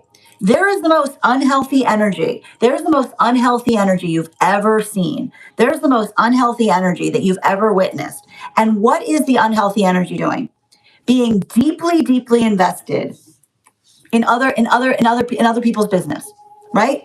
Like there's the most unhealthy energy that you've ever seen, completely invested in other people's business, right? Like there it is. Like that's all there is to it, because it's very convenient distraction from navigating one's own business, right? And I feel like it's interesting because like this is like, I got to point out these cards for feminine, right? This feels like street cleaning. You know what I mean? Like this feels like street cleaning. And the thing I like to point out with feminine energy, and when I see something like this, says, you know, and this is what it means when we talk about casting stones, right? Which says if you're gonna be invested, if you're gonna be deeply invested in other people's business, right? Like if you're gonna be deeply invested in other people's business, like make sure that you yourself, like you have to be in the space by which you understand, right? Take that same energy, try to bring it in your own house, right? Like bring it into your own house, because it's the observation of understanding that what happens with like projectors, right? What do projectors always say? Everything is filthy, right? What do projectors say? What do projectors say? Projectors say everything is filthy. It is filthy, failing to wipe their own screen, right? There's the energy projecting their filth onto everybody they see, and in the space by which they project their filth, they tell on themselves, right? Because that is what happens when one is projecting, right? That you can only see through what you perceive. So when another person sees you, right? If another person sees you and they articulate to you upon the fact that they see you in a way by which you are effectively unpleasant to them, what they're really seeing is through the screen of their own unpleasantness, right? It's the observation of understanding what it means to be able to perceive things with clarity. And often, right, this is why you'll see like someone projecting. What do they project? They project their insecurities. They project their doubts. They project their fears, right? And in the professing of of what they see, they tell us everything that is existing internally. And this is what we talk about with and I like this because moving into non-binary energy, 3 cards for non-binary, please. And we're going to be utilizing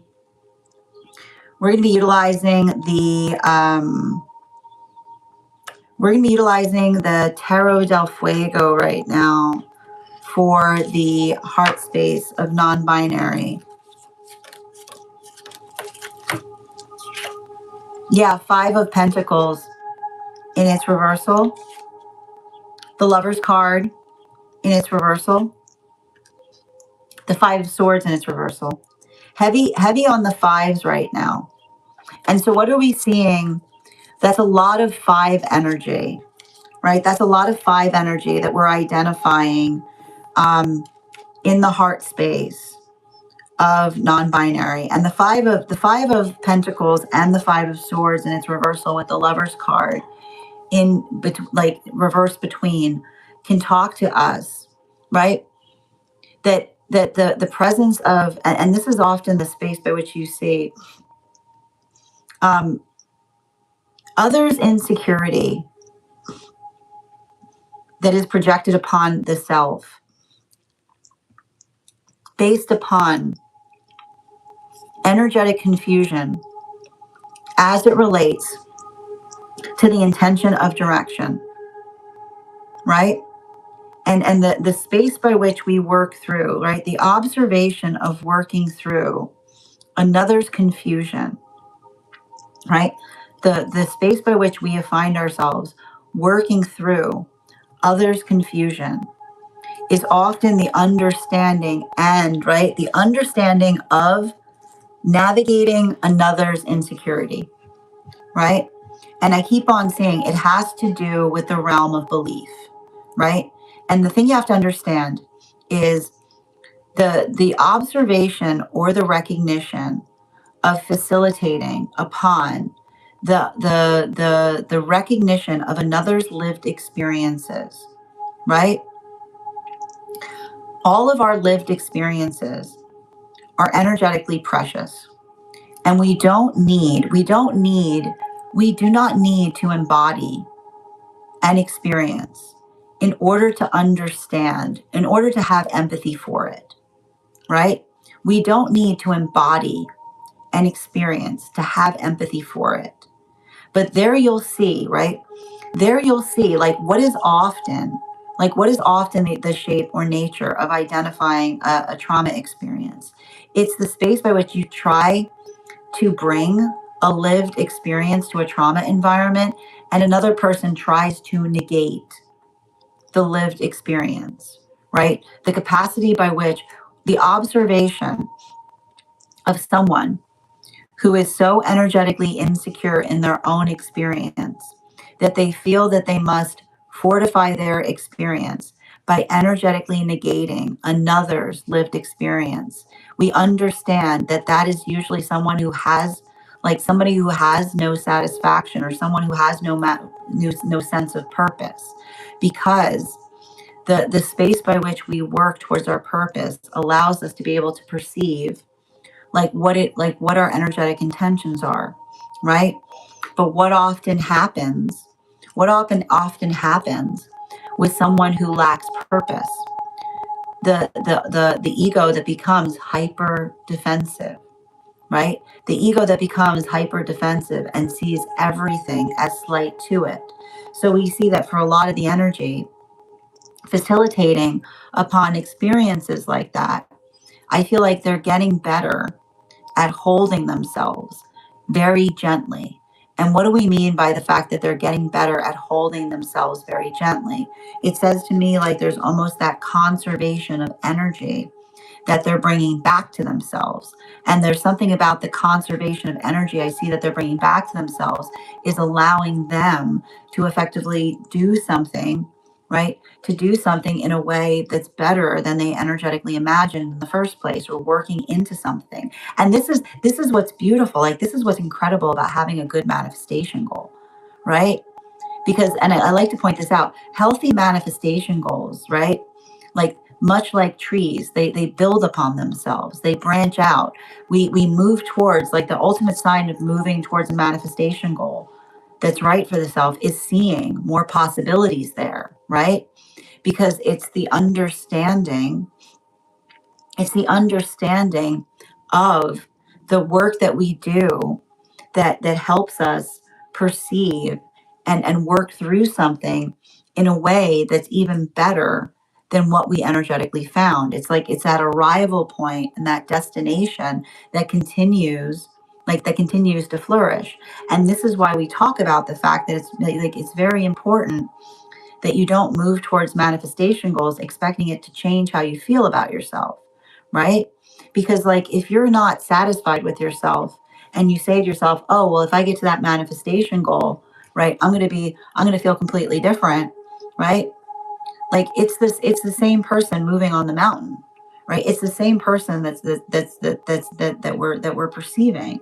And that ability by which we understand and recognize and work through things, then we don't have a manifestation goal that says, oh, well, why do you want that manifestation goal? Being like, oh, it's fine, I want that manifestation goal because I hope to find a whole different person there. It doesn't work that way, right? You have to start, right?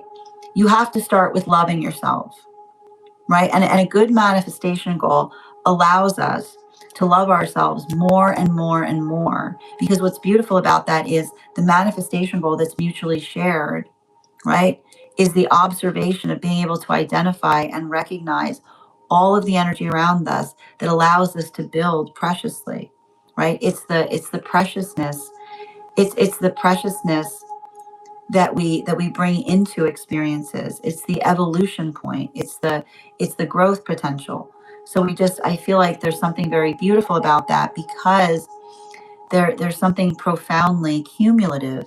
And even in the state or nature by which something is becoming cumulative, we see, right? It's like energy that's being cumulative and also being patient as They work to energetically improve upon something. Continuing to get clarification, moving back into the unconscious of masculine energy. Can I get 3 cards for masculine, please? Unconscious space. We're going to be utilizing. The. Bear with me a moment. We're going to be utilizing the tarot note, the golden nouveau. 3 cards, please. We've got the Knight of Wands in its reversal. Oh my God, there are so many knights right now in the masculine space. The Moon card in its upright. And the Knight of Cups in its upright. This is wild. And the reason this is wild is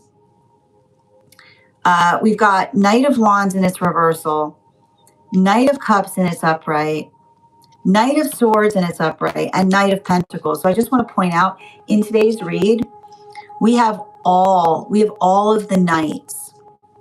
We've got all the knights in the masculine read today. And what does that effectively indicate? There's something very important that we potentially see occurring there. That is the identification of being able to effectively build into the ability to, like, it says to me that for a lot of the masculine energy right now,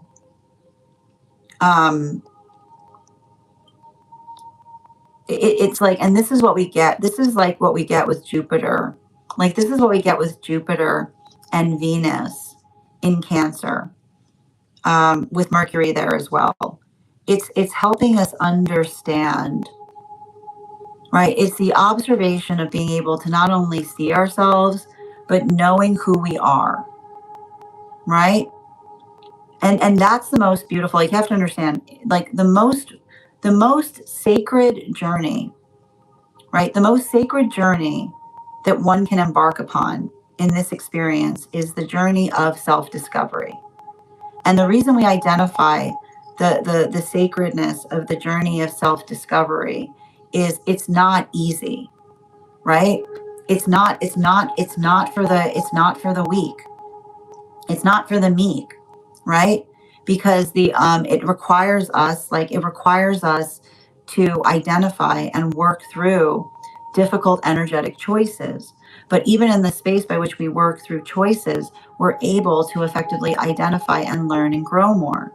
And so I think that's really interesting, because for a lot of that energy, having to effectively work through a lot of healing. And I want to point this out, for masculine energy doing this work. The story, like the ability to understand, our job is not to be perfect, right? But our job is to acknowledge when we haven't been, because that's where we begin, right? Everything can change in a moment. Like, everything changes in a moment in the articulation of making different choices. And in the space by which we understand and recognize that, and we hold that sacredly, then we understand that we don't need to avoid, right? There's nothing worse than trying to avoid the spaces by which you haven't been perfect. Because if you spend your life trying to avoid the spaces where you haven't been perfect, you basically paint a circle around those things that you avoid, right? Because there you are avoiding something, and then and it becomes like glaringly obvious, right? Like, but when we effectively, and this is the thing, when we recognize our imperfections, when we embrace our imperfections, when we hold them closer, then it allows us to be able to do something differently with them. And so I feel like there's something really important about that, because it's like, it's a lot of the masculine energy working through the pathwork of saying, let these flaws become facets, right? Let these shortcomings become the new beginning. Because when we become invested in healing, right, we don't look at those and wince. We look at them with a sense of patience and excitement because we see a beautiful opportunity to learn and to grow more. Now this brings us to the feminine energy. And for feminine energy right now, 3 cards, bottom of the deck for feminine. Hold on a moment. We're going to be utilizing again the Golden Nouveau for this. Bearing in mind this is not based on gender, but what one feels most aligned to. We've got the 10 of Cups in its reversal with the Ace card. The Ace of Wands, the Ace of Wands in its reversal, as well as the 6 of Wands in its upright. And what do we effectively see there in relationality to working through things here? What we're effectively identifying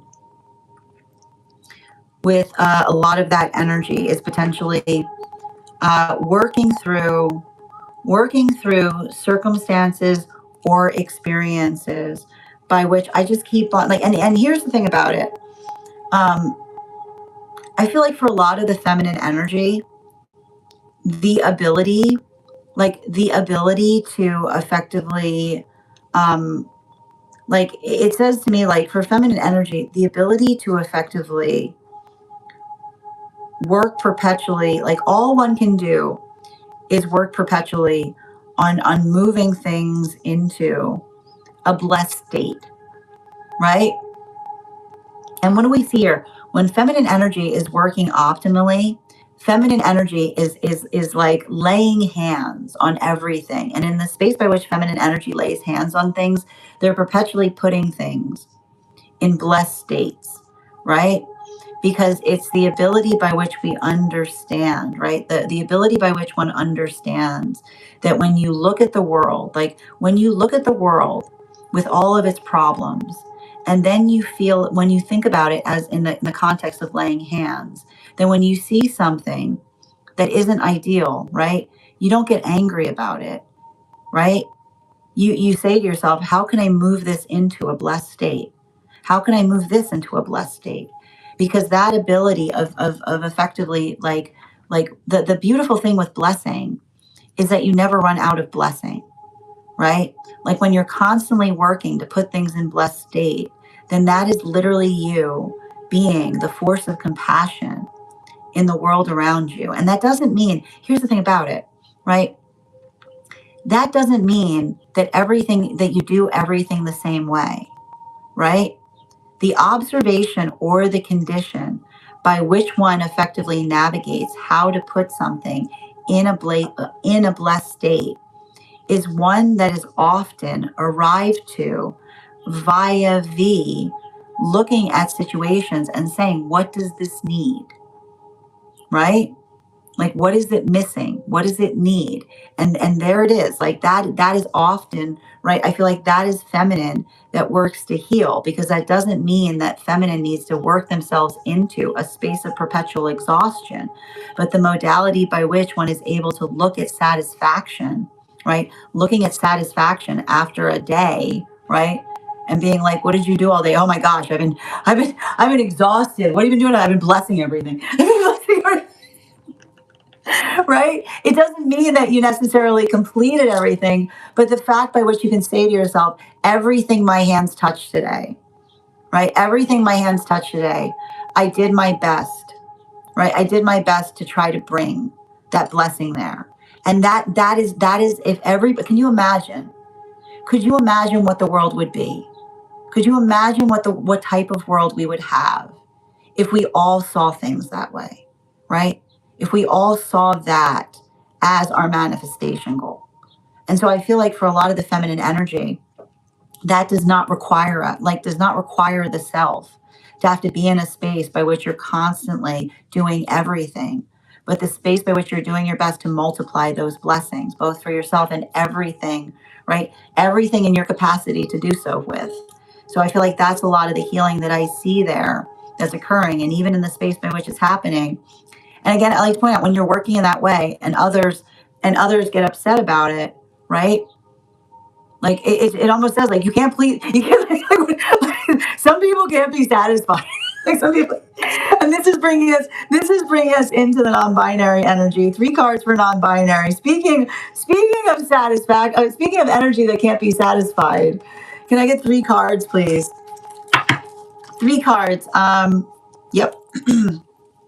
And we're using the Smith-Waite Centennial deck for the unconscious of non-binary. We've got a blank. Two are in the first pillar. 1 is in the second.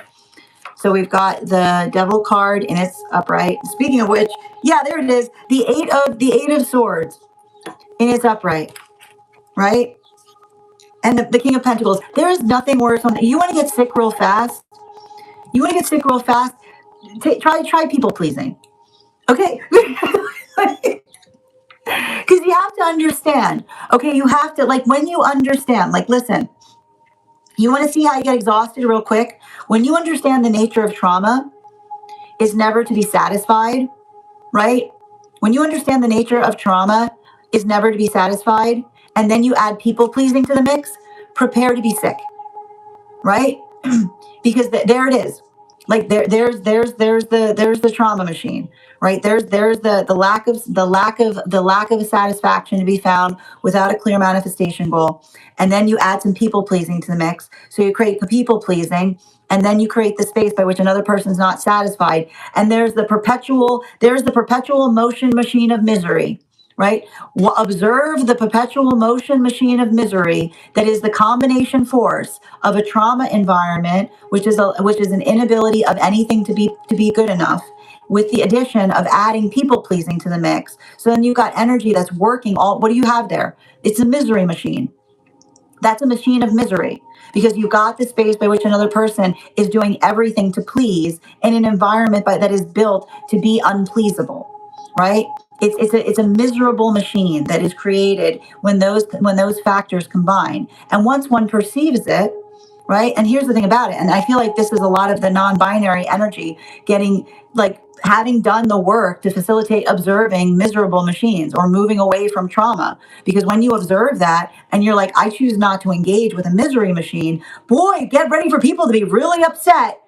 Get ready for people to be really up in their feelings on things that have absolutely nothing to do with them. Because why? Because they're engaging in the misery machine, right? And what you will literally sit there, you will be healing from trauma, and someone will be like, you don't care what people think of you. And another person goes, exactly. Right? And never will you experience the absurdity of another person hurling a compliment at you. Someone hurling a compliment at you like a brick. Like someone hurling a compliment at you like a brick. Being like, you don't care what people think. And being like, have you seen... have you seen the misery machine? No. That's what got you in that in the first place. That's what got you in the misery machine in the first place. Being too invested in what other people think about you. Care about yourself.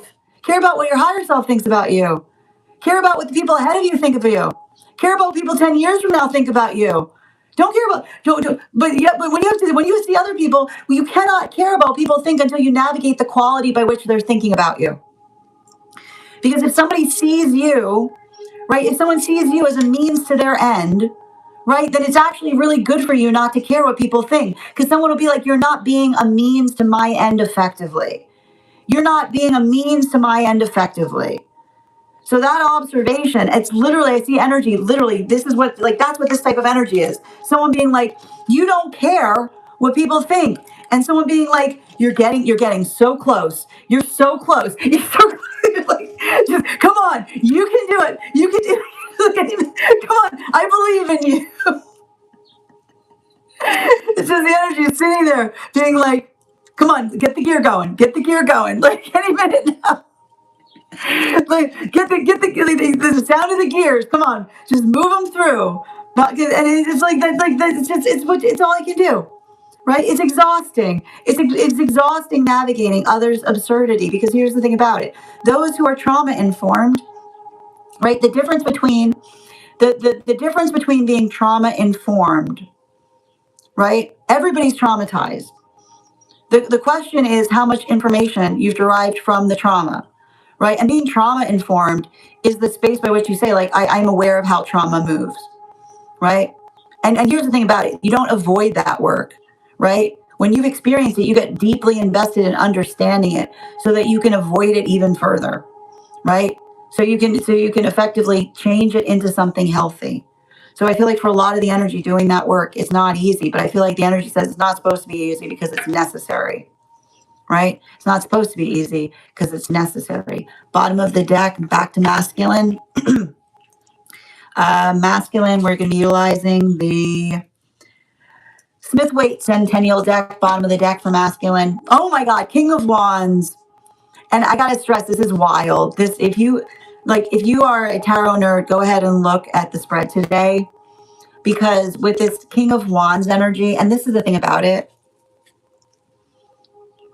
you know, and it's interesting too, because it almost feels like it's dipping a bit into what we were seeing in the feminine read, bearing in mind this is not based on gender, what feels most aligned to. I feel like this is a lot of the healed masculine energy navigating this too, right? Which is like masculine, like when masculine, like unhealthy masculine energy will go places that no one would ever go for the sake of proving masculinity. When you recognize that if you are masculine, you are literally embodying masculine. You don't need to prove your masculinity if you're embodying something. But you know what? You know what gives a strong indication that you're not embodying masculine energy? When you feel convinced to have to prove it, right? Why would you need to prove something if you embody it? When you are embodying something, you don't need to prove anything, right? But there you go. There's energy that has never experienced masculine energy, right? And what is the masculine energy that's never experienced a connection to masculine doing? Perpetually trying to prove. It's when you recognize it, and when you're not embodying something, you work to prove it, right? Then you get it. When you and so there you got a bunch of real a bunch of real masculine energy that works to embody masculine energy any day, right? And what are they doing? They're being compassionate, right? You're caring about others. You are defining it, right? Because that's what you do when you embody something. You don't try to prove it, you define it. You set the template, right? You don't say to somebody, "Oh, prove it to me." You say, "I'm being it. I'm too busy being it." I'm sorry, I can't hear you. Wait, I can't hear you saying you need me to prove something. I'm too busy here being it. And so I feel like that's a lot of the energy that like kind of rolls up their sleeves and rolls up their shoulders, right? Like amidst a bunch of energy running around, because there's only one energy on this earth that feels like it needs to prove things, and that's child energy, right? Because when you are moving into maturity, you stop proving and you start being, right? That is spiritual maturity. When you stop proving, right, and you start being. And I feel like that for a lot of the energy, like that observation, what it takes to do that, it's sacred. It's blessed. Even if it goes, listen to me, nothing goes unperceived. Nothing goes unperceived. It's always seen. It's always recognized.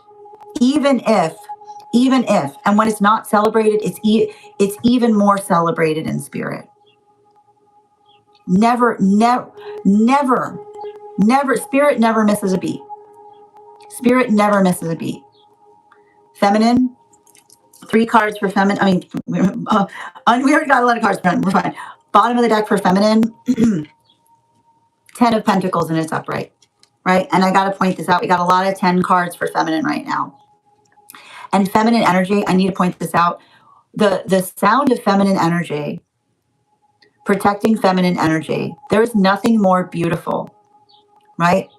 There is nothing more beautiful on this earth than a feminine that identifies, right? The source of beauty is found in preserving, in the preservation of beautiful energy, right? There is the most beautiful feminine energy you'll ever see, right? Look at that feminine energy, preserving everything, right? look, wow, look at that profile. Look at that silhouette. Look at that stunning, beautiful feminine energy. What are they doing? They're preserving everything. They're blessing everything. Look at them go, like a shooting star, right? Right across the cosmos. Look at how beautiful that energy is, right? Because that is the creative force, right? The creative force of energy of feminine that blesses everything in the identification of saying, right? Like the modality of understanding that at every moment we can make like you make one's hands holding something, and the ability of being able to say, right, I didn't potentially do it perfectly, but I did my darndest to bless it as well as I possibly could. And you know what, you'll do that. And even in the midst you do it, there'll always be someone that articulates and says you could have done something better. There you go. Congratulations. You just found the source of trauma in your life, right? There you are. There you are in the midst. There you are in the midst of blessing everything. And someone goes, you could have done that better. Oh, good. Right? Noted. Right? The space by which we are effectively identify and recognize, right, is when we care about each other, we do nothing like, what do you do? What do you need? How can I help you? Right? Just give like the generosity that effectively compounds and expounds upon itself. And in the modality by which, right, what will trauma say? Trauma will say, did you miss something? And in the space by which someone says they missed it, you recognize they were holding it all along, right? In the space by which another person articulates that you missed it, you know that they were holding it all along. Even in that, a blessing. Non-binary energy, bottom of the deck, tarot, golden tarot. Woo, look at that. I love this. I love this. We got Queen of Cups here. Queen of Cups. I love these bottom of the decks right now are absolutely beautiful. And I want to point out with the Queen of Cups in its upright,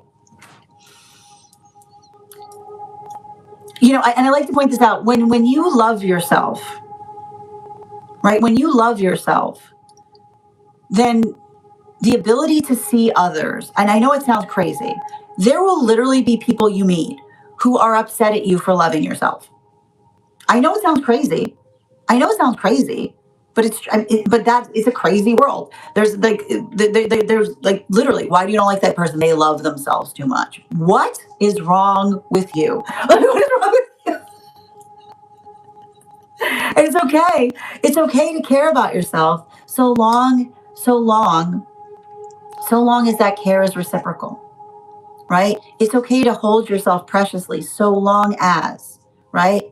So long as the modality by which you, the care by which you apply to yourself is something that you would eagerly give another, right? It's something that you would eagerly give another, right? A proportional, right? A care that is not exceptional, but is precious.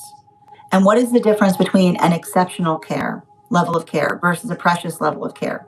An exceptional level of care goes, do you know who I am?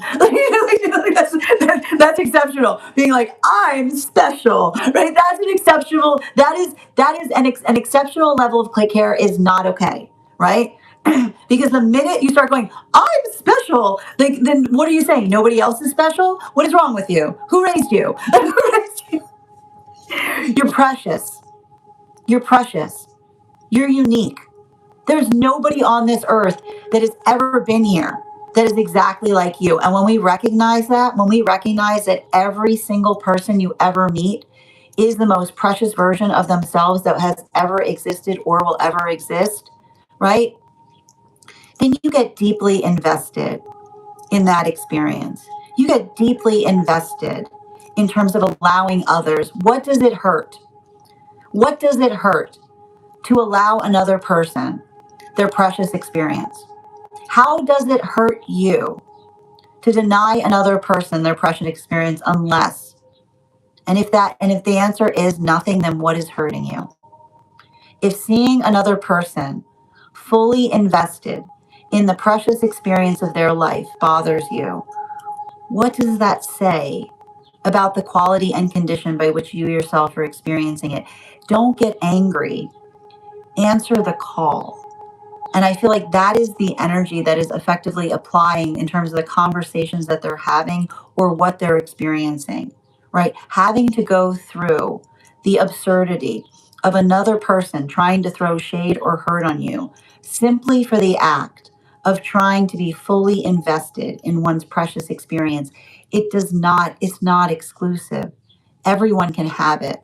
But when you observe the anxiety of another who navigates from a place of fear and insecurity, we can't free ourselves. We can't free ourselves from those cages, but we can show each other the door, right? We can show each other that that possibility exists. And in the space by which we do so, we make this world better a little bit more every day. That is our daily collective read for today. I want to thank you guys so much for being here and experiencing it. Just a reminder, if you would like to book a private reading with me, it's a 2-step process. You have to book the reading, you have to pay for the reading.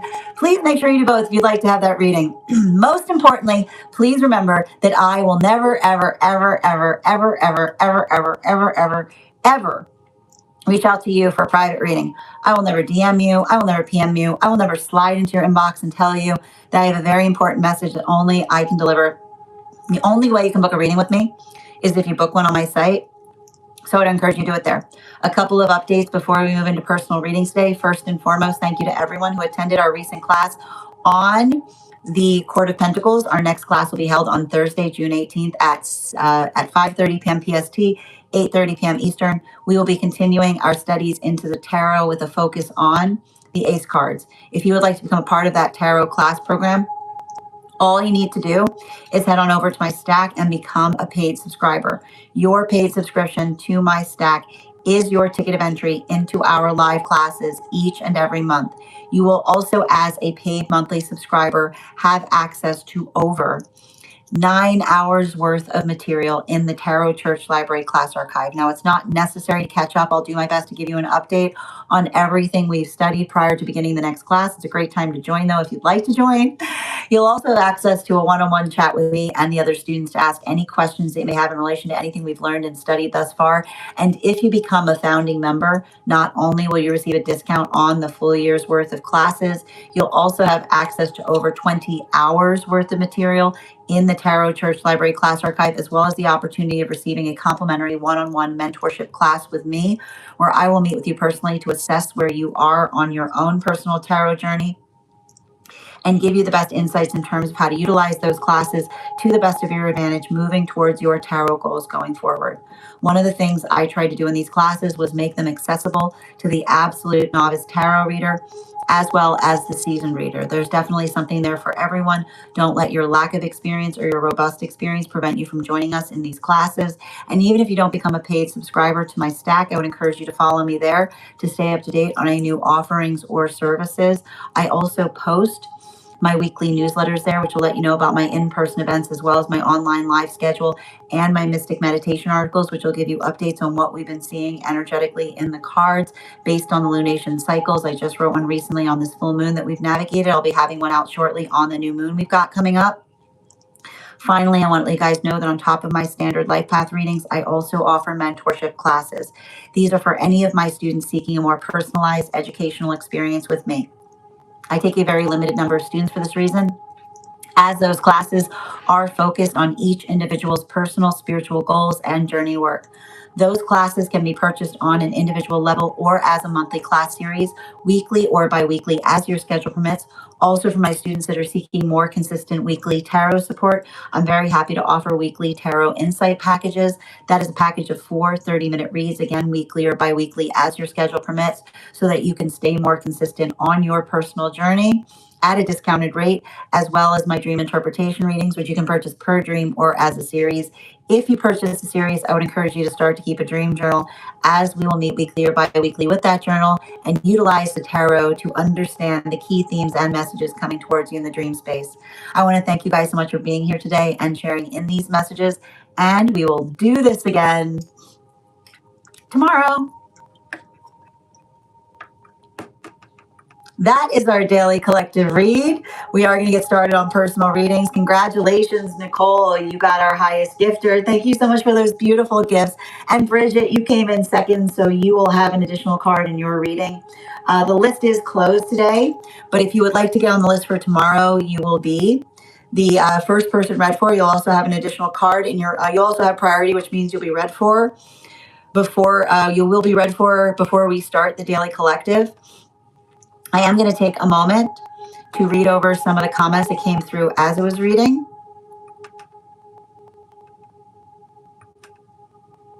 Excellent.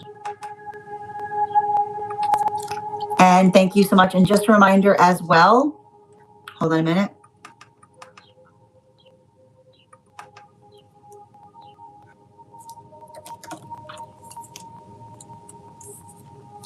Also, if you're joining us over on the place where we keep the videos, you can also get on the list today via my tree that has links in it in my bio. Again, the list is closed, but if you want to get on the list for tomorrow, you'll be the first person read for. We will be doing one card reads. So if you would like to, be available for a one card read, you will also be able to do so. Your paid subscription there will make you entitled to a one card reading today as well. Absolutely, Ella. I'm happy to add you on the list for tomorrow. Just bear with me one moment.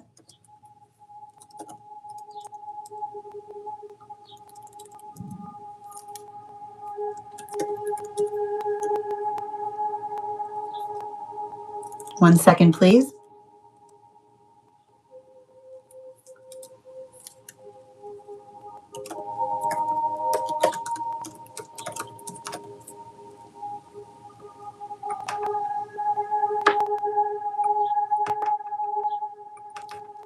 You're so welcome, Ella. I'm going to add you on now. And you'll be first tomorrow. That was from 6-3. Let me just confirm. Perfect.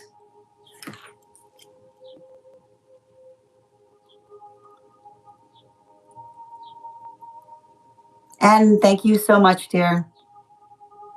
I know it was hilarious that I immediately found it, Nicole. Nikki. Excellent. Oh, it started glitching. Was it glitching for anyone else?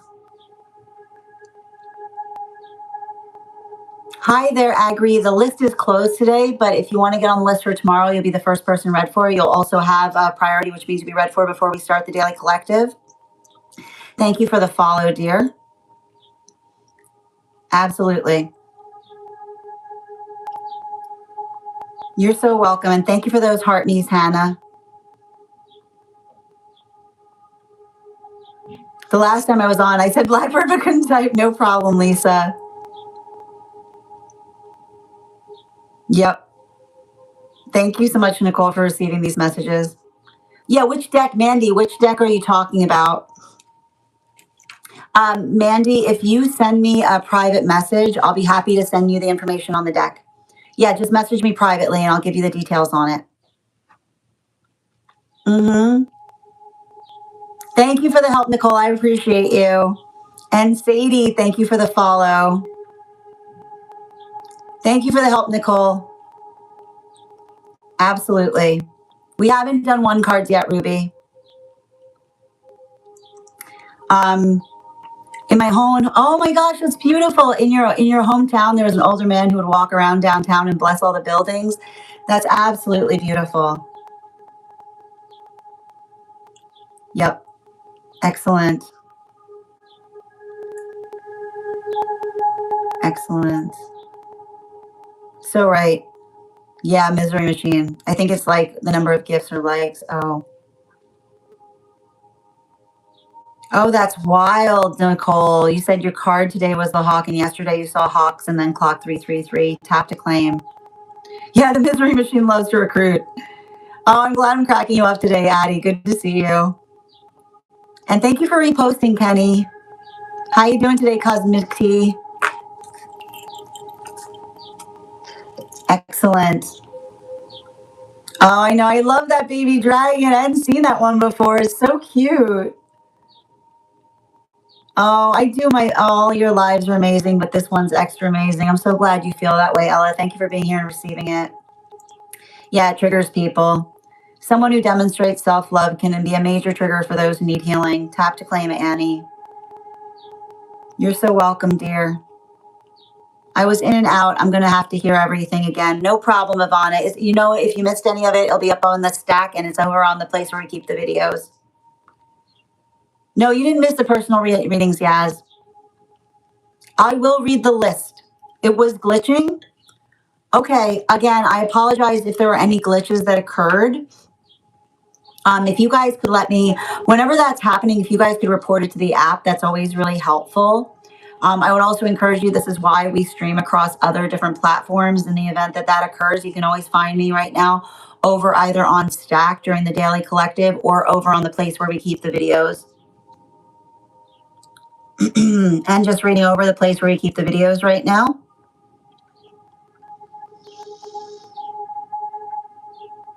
Not pre-recorded upstate, but when I'm doing the collective read, we're actually recording a podcast, so I'm not necessarily reading the chat while I'm doing the reading. I would appreciate if you didn't talk about me in the third person 420. I'm right here. Okay.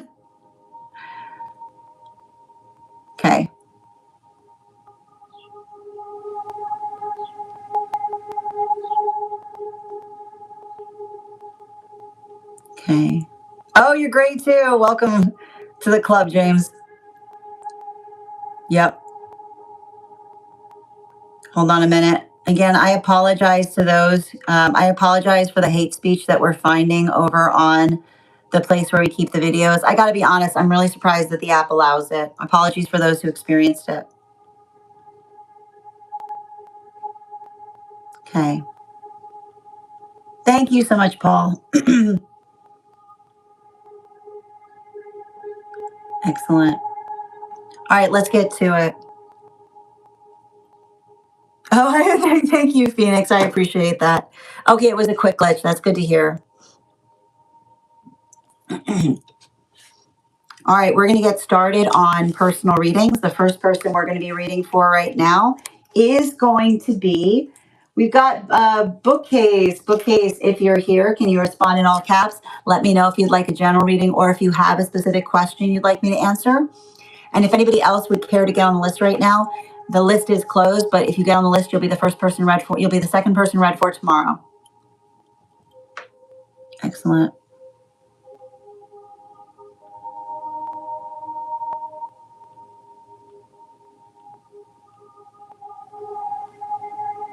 Perfect. Question in the disco. I got you, dear. Thank you for confirming. And just reminder to those who are paid members or who are super fans, you also have access with your subscription to our superfan only disco channel. Pulling it up here.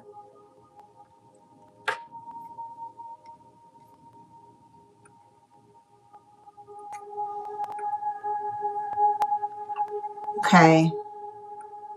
I got you, dear. Outside tea. Oh, it's beautiful. I love it. Okay. So before we continue, though, let's warm up those intuition muscles with an intuition check. Hold on a moment.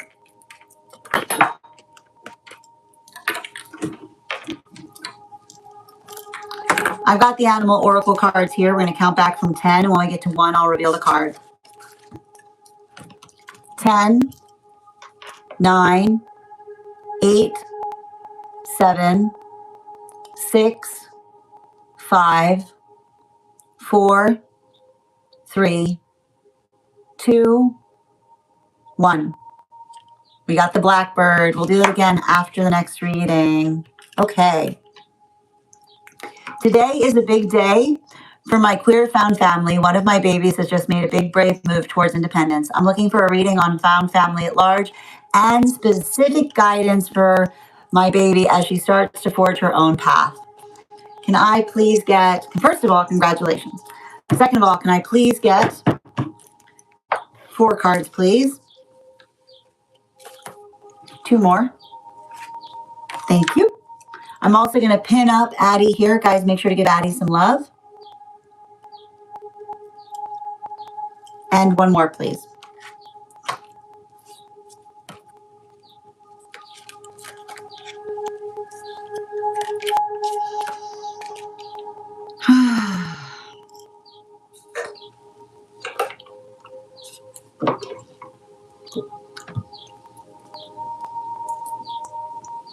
You know, the one thing I keep on seeing right now is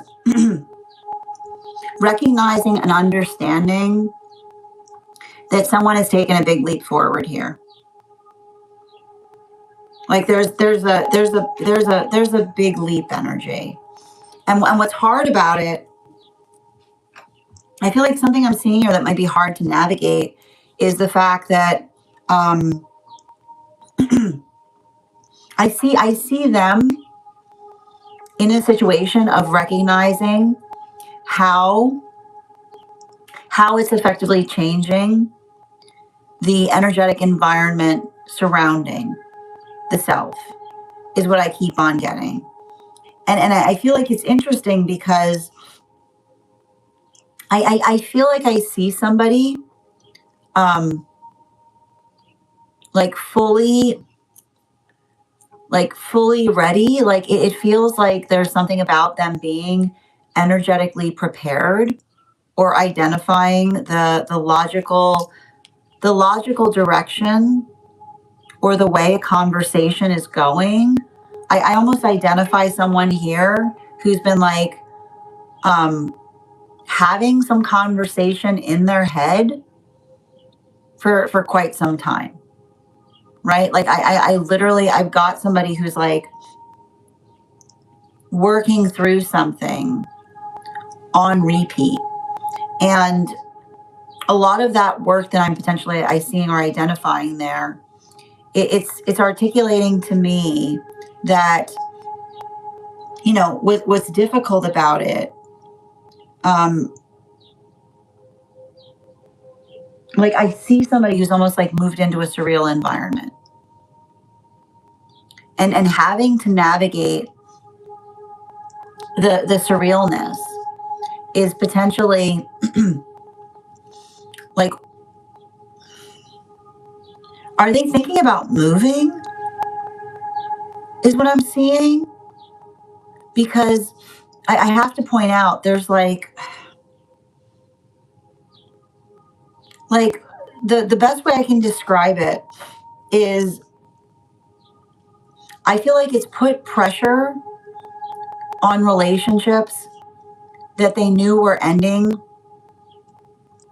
for quite a long time, right? That's all I keep on hearing. Putting pressure on relationships that they knew were ending for quite some time. The one message I keep on getting is the fact of understanding that just because that feels like that now, it might not feel like that forever, is what I keep on seeing, right? And here's the thing about it. I feel like I see a lot of hyperbole. I feel like I see somebody navigating a lot of hyperbole, right? And I keep on getting, remembering that hyperbole, like remembering hyperbole can change into apology in an instant. Doesn't make it better, but allowing the understanding that trauma, and I want to point this out, traumatized energy works in hyperbole, right? Traumatized energy works in hyperbole because it's the it's the state or nature by which we articulate feelings, right? It's the state or nature by which we identify or say something in such a fashion that we're working to reasonably communicate um, to another the full depth of what we ourselves are experiencing. So I feel like there's something. I feel like there's something very important there, because I just feel like I see somebody kind of working through the awareness of something that they intended or expected, but not expecting someone to be as hyperbolic as they currently are being upon a situation or circumstance. Like it's saying to me that there's something important there in helping another person navigate or work through something of that nature, specifically and particularly because, um, like, and it's interesting because it's like, it says to me like they prepared for it, but they didn't. I feel like they didn't prepare for the speed, is what I keep on getting. It's not going to be like this forever. Like, bottom of the deck. Yeah, it's not going to be like, I got to point this out. It's not going to be like this forever. Right. And that's what I keep on hearing. Like, I just keep on hearing, like, hyperbole changes to apology real quick. But, and it doesn't like when someone's hyperbolic in a moment that they should be empathetic, it doesn't ever go away. But I do feel like what's effectively happening, it's hard because I almost see them going through a maturing process, right? They're almost going through a maturing process in the same way. And I feel like some of that, it's weird because I got to point this out. It feels like there's someone near them that has been suppressing something for a very long time, right? And often, I want to, like, I feel like you have to communicate this to them. When somebody says, why couldn't you just suppress it? That's the energy that's been suppressing it for a long time, right? Why couldn't you just suppress it? That person, that individual, they've been suppressing it for a lifetime. And I keep on hearing the word to pay attention to is suppress, right? Because I see somebody who's like, we all, like, the minute they say we all suppress it, it's like I feel like there's almost energy that's telling on themselves because they're identifying the fact that they've been living a half life this entire time. Right? I keep on hearing suppressing should never come into the conversation unless somebody's been doing it for a lifetime, which is why I see, like, it's like, and I feel like it's weird because I almost feel like that's the most volatile energy around someone who's been suppressing it for a lifetime and saying, why couldn't you just do that? Because that's what they chose to do. So I feel like I feel like I'm being shown that to give them a point of empathy in terms of somebody potentially working through something or something happening that's hard to see, because it feels like, I feel like I keep on getting, it's cutting someone twice, right? Because not only are they seeing somebody making a different choice, but they're making a choice that they were never confident in making for themselves, is what I keep on seeing. So being able to kind of identify and recognize that, like helping understand why that, I keep wondering that one particular energy, right? Because it's almost like, I feel like it's somebody saying, well, if I was strong enough to do it, you should have done it too. But you, like, it's hard because I feel like it's somebody understanding they chose to do it. They never had to, is what I keep on seeing.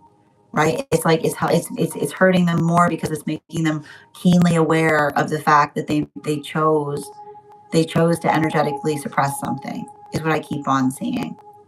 Thank you so much for having that reading with me. And if this message connected to you as well, it's very, and I think that in a way, like, I know, like, you saying to another person, like, somebody being aware of that, being like, look, I feel like you have to say to someone, like, I don't fault your choices, but I don't choose to live like that, is what I keep on seeing, right? Like, it almost feels like somebody who's it feels like somebody who's like upset at someone for not being secretive about something, which is like super unhealthy. Thank you so much for having that reading with me, dear. And if this message connected to you as well, it's very common for those who need these messages to be here to experience them. We are doing personal readings right now. If you would like to get on the list is closed, but you can get on the list for tomorrow and you'll be the second person read for. You'll also have priority, which means you'll be read for before we start the daily collective. I'm going to take a moment to read over some of the comments that came through as I was reading.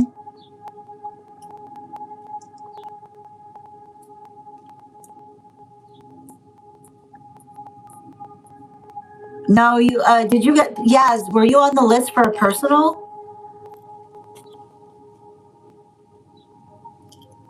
I'm just confirming.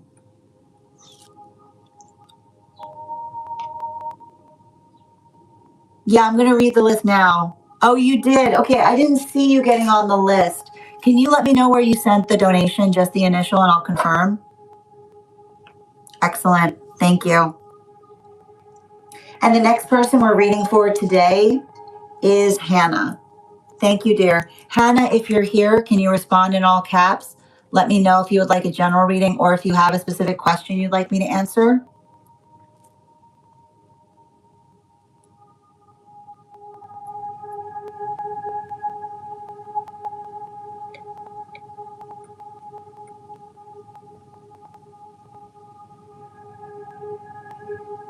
Got it.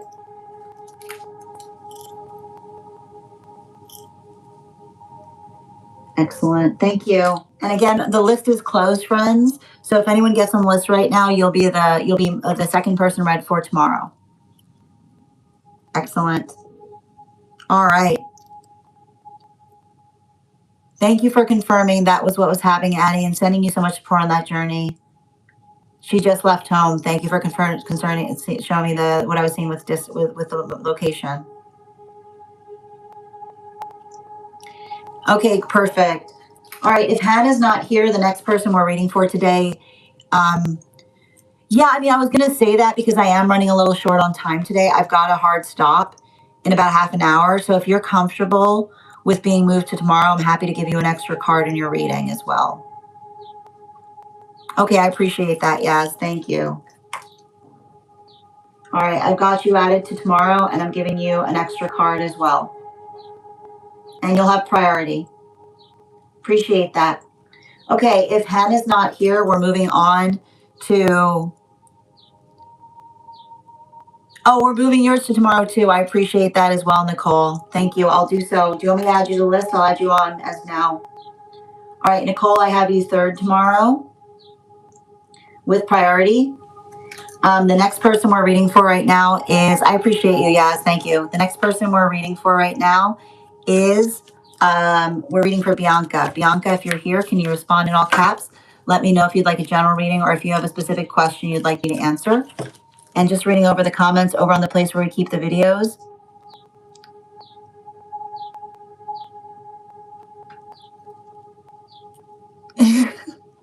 Hi there, Amy. How are you doing today? And how you doing today, LV? I think that I appreciate that. Thank you, Amy.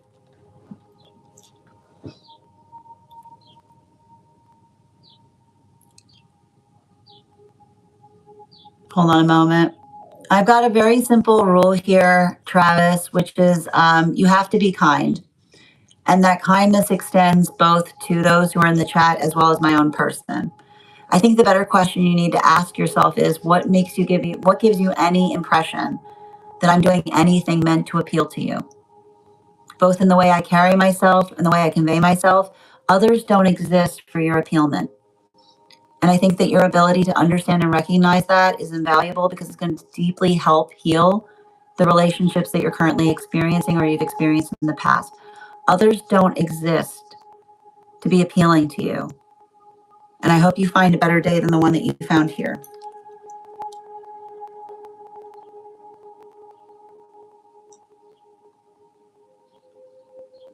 And thank you guys so much. My apologies for that individual.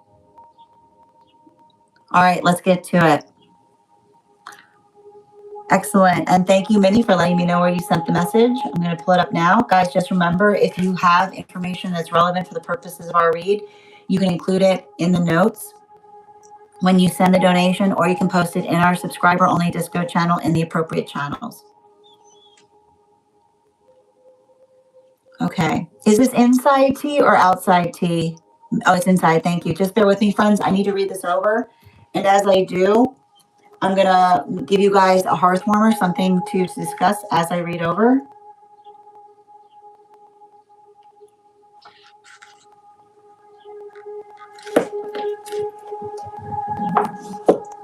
What are you doing right now to embrace adventure more? What are you adventuring upon?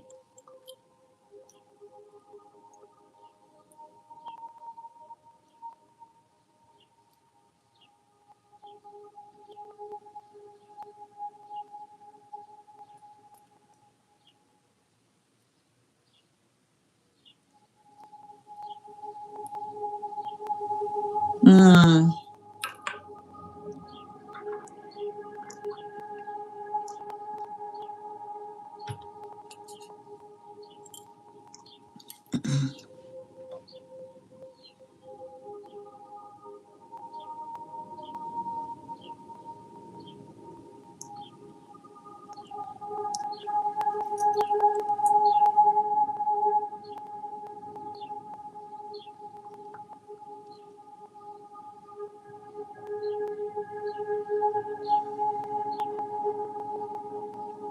I got you, dear. Thank you for that.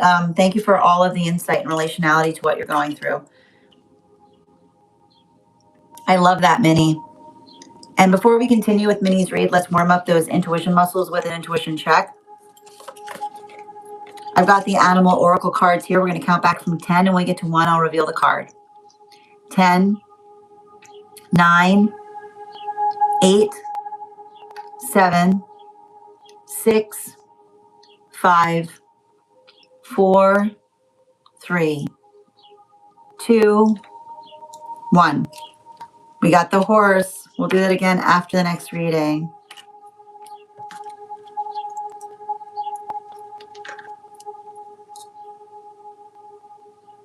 Okay.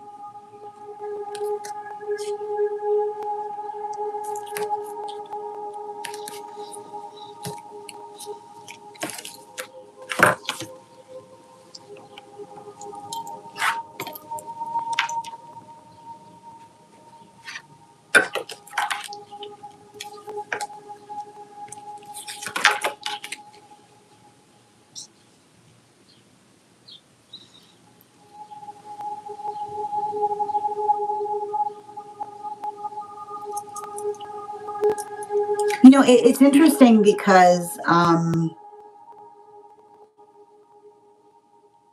I feel like I'm identifying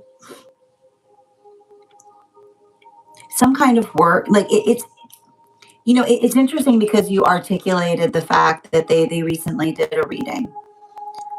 And, you know, it's interesting that you're identifying the fact that I feel like I see somebody that is stepping into their own, if you will. And what I'm identifying in terms of stepping into their own, and often the thing I keep on identifying here is often when we step into our own, it feels like we're moving into foreign territory, right? Like that's effectively what it can often feel like in terms of stepping onto our own path, because it's the modality by which we don't necessarily see a path carved out for us, but the work that we're doing to try to forge a new one. And so I feel like this is deeply connected to the reading that they articulated, that they gave. It's interesting because I'd be curious as to the quality and characteristic and understanding. Like, and it's, I got to point this out, like particularly and especially with the combination of the horse with the moon card and the King of Wands. I feel like what's really interesting about that is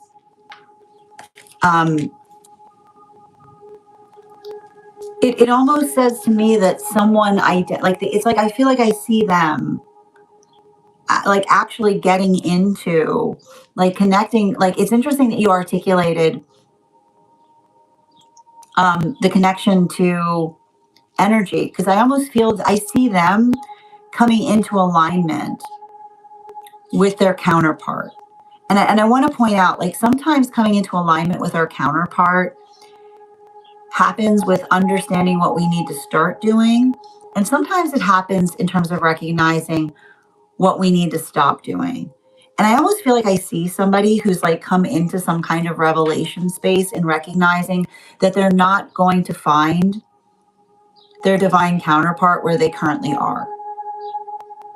You know, it feels like there's something important there. And it's hard because I almost see somebody, I almost see somebody like in this like little, like I almost see somebody in this like little safe space, right?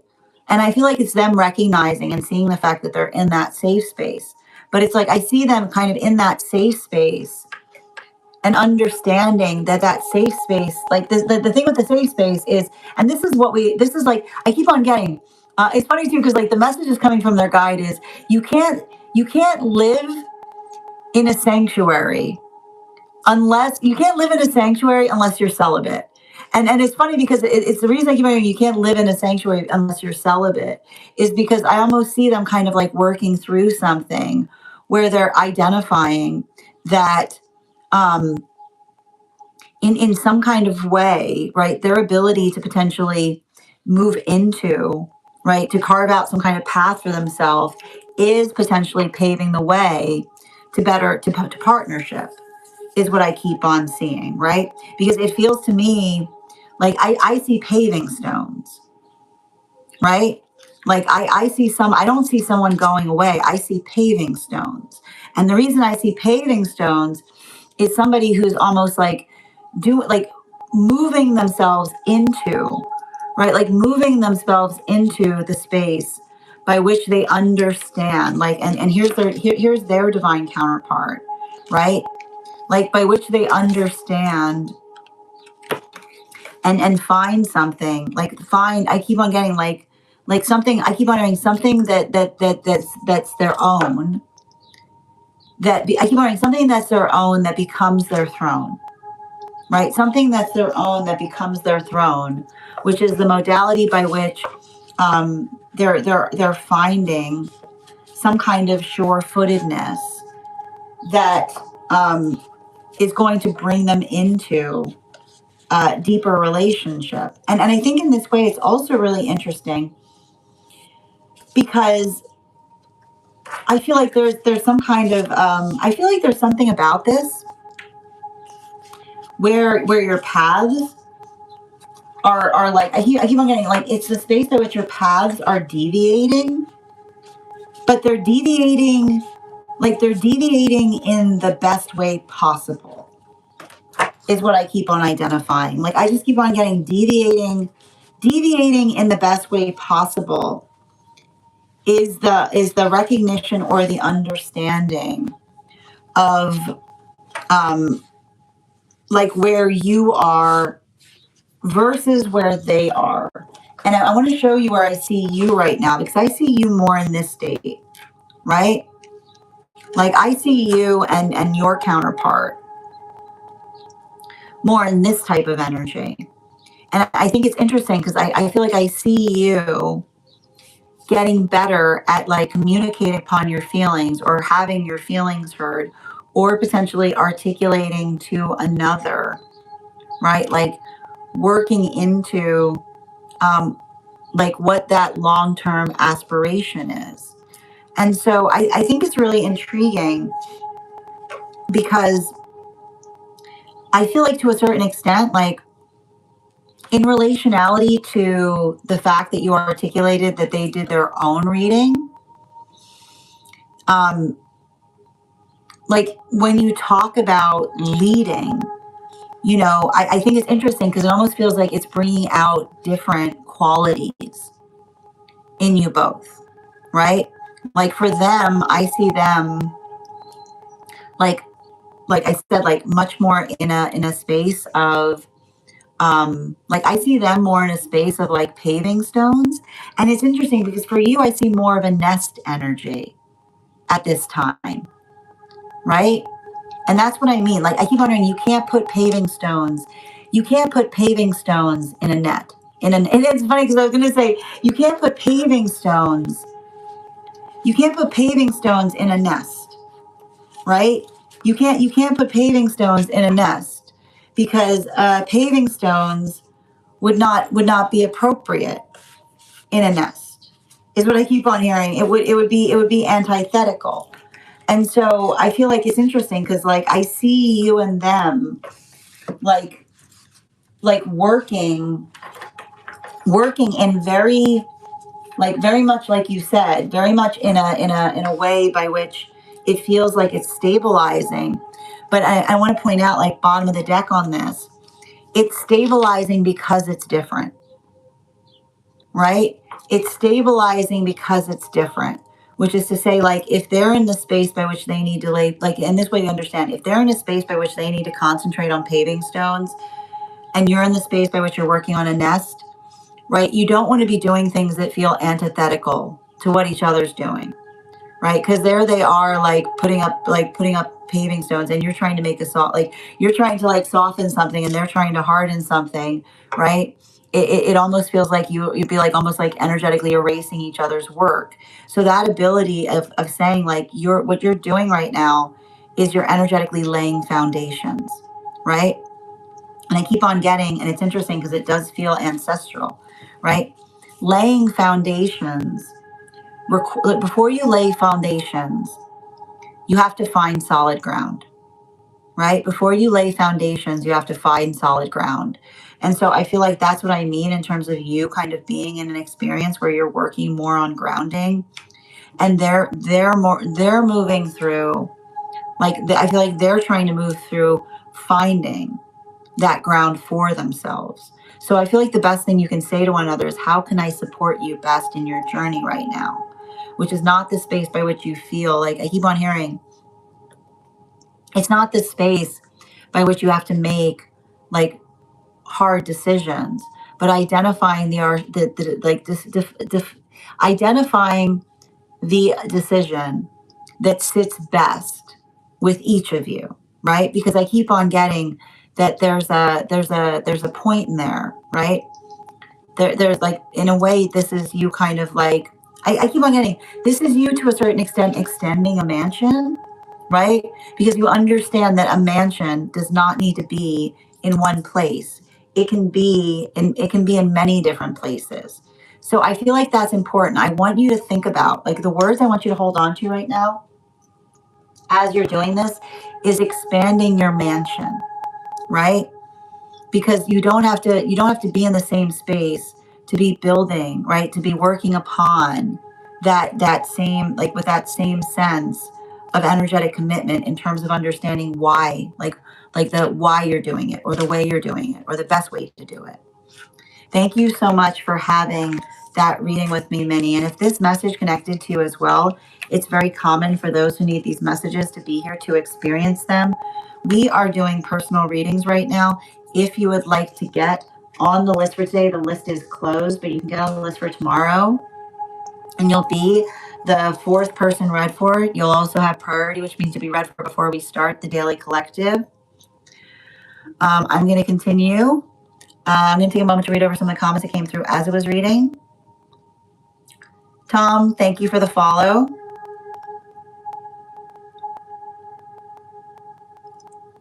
Oh, Sagittarius energy to have to claim. Yeah, more, yes to more spontaneity. Oh, how you doing, Laurel? Absolutely. Yes, I feel that individual is close to reaching their counterpart. Very interesting. Hi, Hannah. Welcome back. Hi there, Richard. That makes a lot of sense. I mean, it feels to me like, it almost feels like something about like away and then come back. Like, it says to me like coming up, going away and coming back together. You know what I mean? like working into the concept of a life plan is what I keep on seeing. I hope that helps. Excellent. All right. Oh, excellent. So Hannah, you're back. Wonderful. Can you let me know? We are a little bit short on time right now, so I just need to be mindful of that. Um, Hannah, would you be comfortable having your reading moved to tomorrow? Because I was looking for you earlier, and I just want to make sure we had a hard stop today. So just let me know. Okay, that's wonderful. I appreciate that, Hannah. Excellent. All right, my friends. We're going to be moving into one card readings right now. And thank you, Smith, for the follow.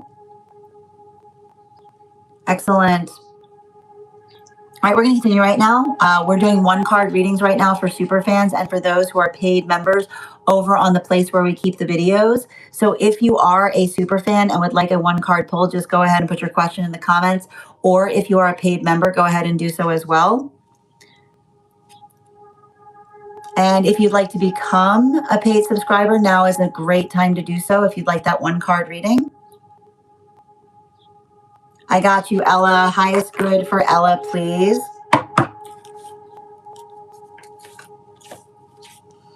We've got the Death card in its reversal. So this is speaking to me about circumstances or situations of, like, I keep on hearing, like, working, like,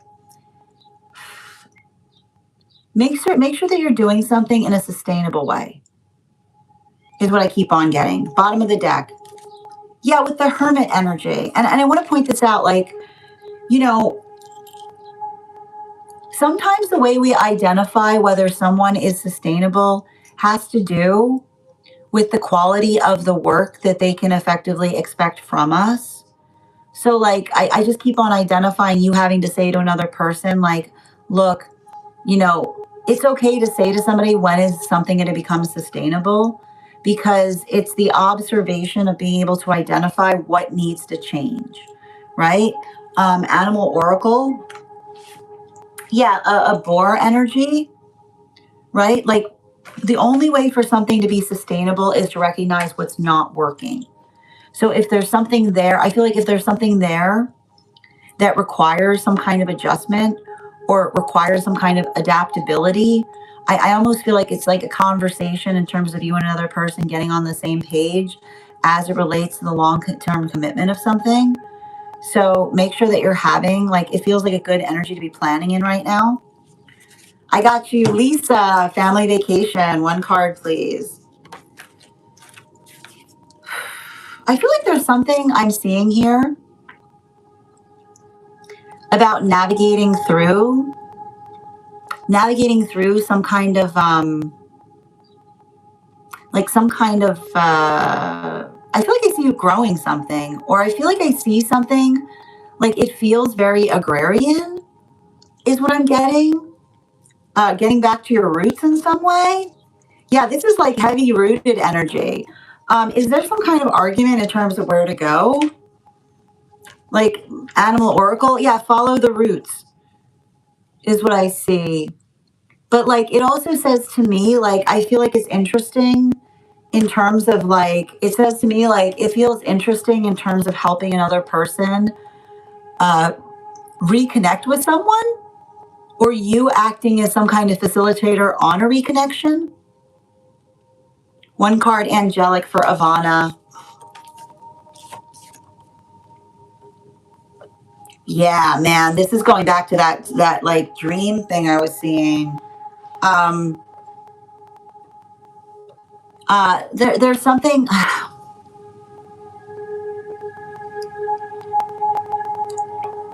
I feel like I'm identifying something important here. In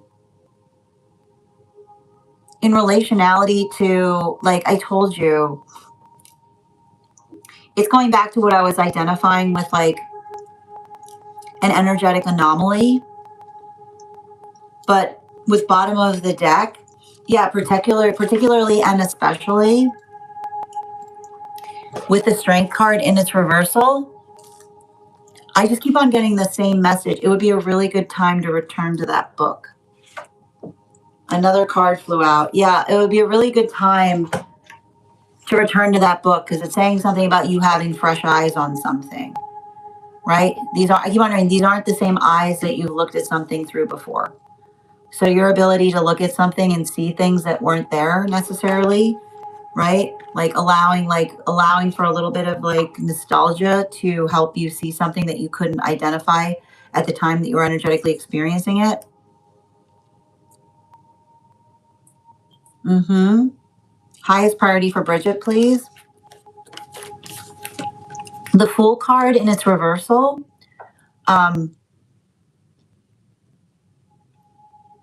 This feels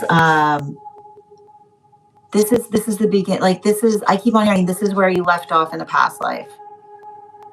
Like it says to me, you're in energetic alignment in terms of where you were, but that it's saying to me there's been like there's been a full moment between you and counterpart where how do I describe this? You are where they were when you energetically left them, and they're where you are when you made that choice to do so. Yeah, bottom of the deck, right? This is you and them, right? Like it's like the understanding of each other's positions now that's allowed for some kind of healing to occur. Animal oracle. Yeah, the fire dragon.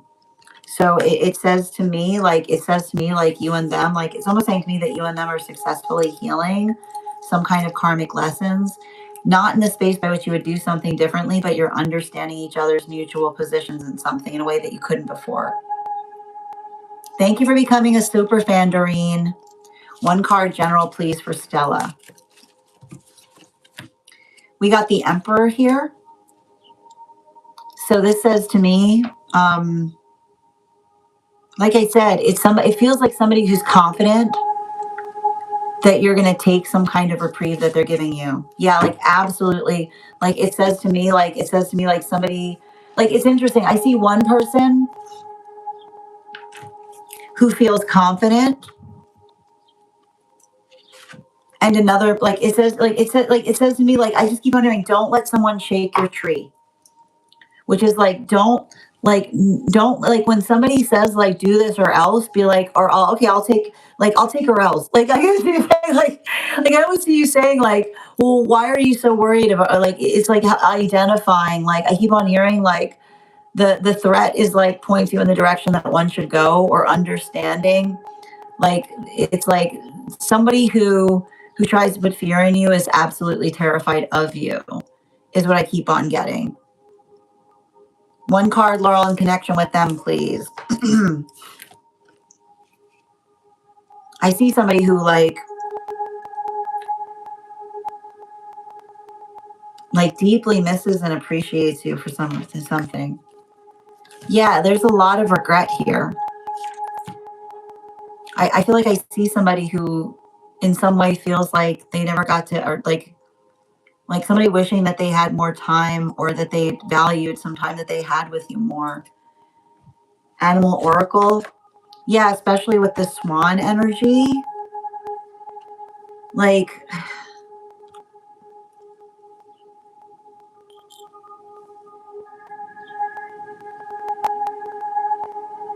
when we're like, I don't know, like I keep on hearing the words intimidated by your beauty, right? But like it's saying to me, like I just keep on hearing intimidated by your beauty, but like intimidated by your beauty because it's like somebody, like this is why someone's insecurity can ruin things when another person can't believe we'd energetically choose them, you know? Nicole, one card, highest priority from higher self on situation. Let them, right? Like it says to me, like it says, like it's like when somebody's trying to get a reaction out of you, just let them go on with their bad self, you know? Yeah, sometimes energy, like when energy is doing something for volatility's sake, one gets intentional, right?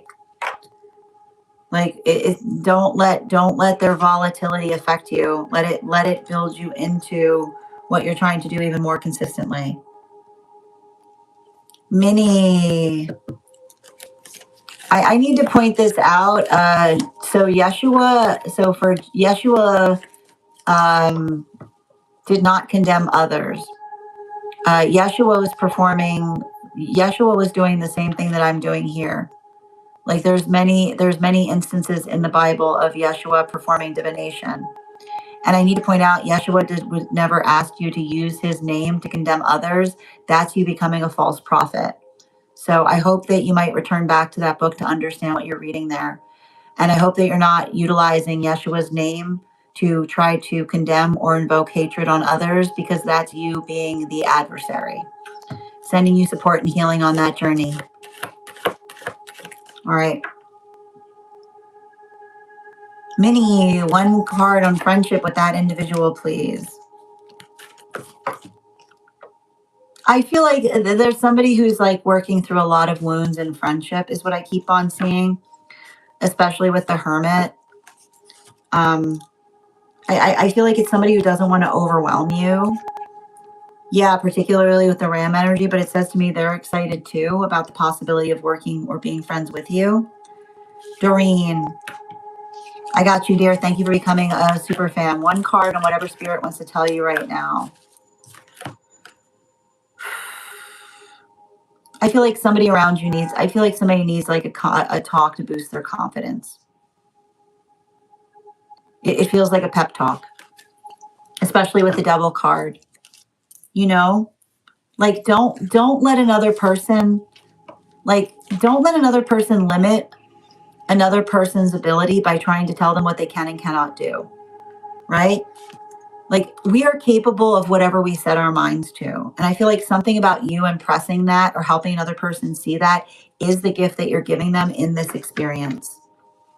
Like it says to me, like, don't get frustrated if you see that. Just continue to reaffirm that in another. You're so welcome, Ella. You're so welcome, Bridget. One moment, please. Can I get one more for Bridget, please? I've got a Tarot of the Divine coming through. Oh, hold on. You got another one that dropped. Hold on. This is important.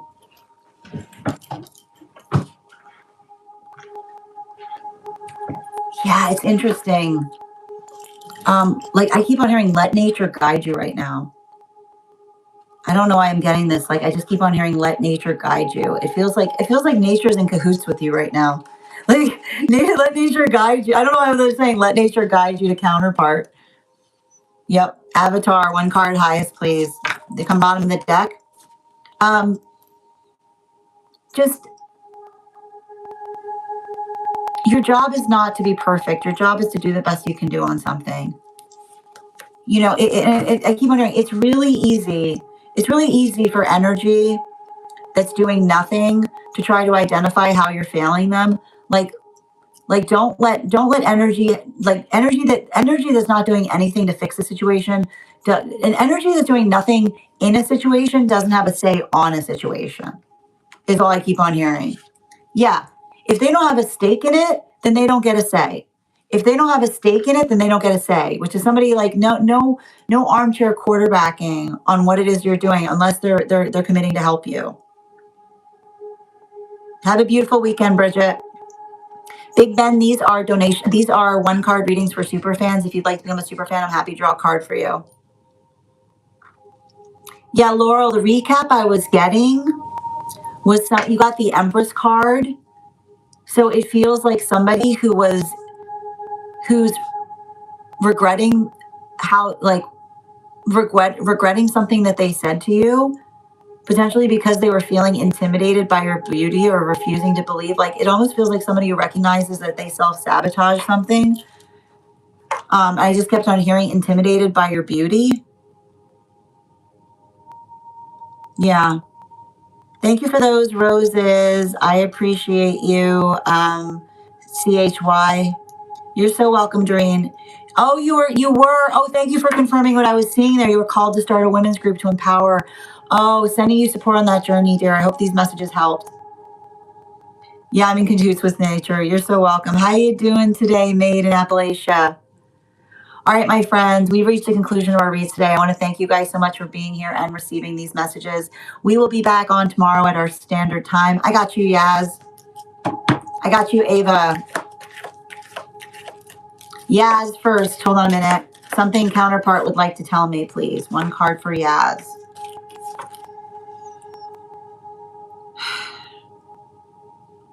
They've got a lot of anger inside of them. They're doing a lot of work to try to release that anger. I feel like their anger's damaged things in the past. They're not letting their anger do it again. You know? And I feel like in some way your energy's helping them with that. Yeah, especially with the Ren. You know, like I feel like I see somebody who is trying to like, I keep on hearing like they're trying to break an energetic cycle.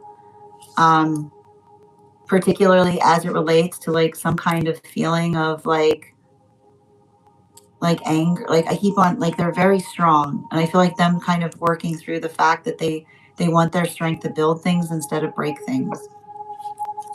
You're so welcome, Avatar. Thank you for also receiving these messages, Carlos. I see you, Hannah. One card, General, please. For Hannah. Make sure that you're not overextending yourself at this time, especially if there's something that you need to put a lot of effort and energy into.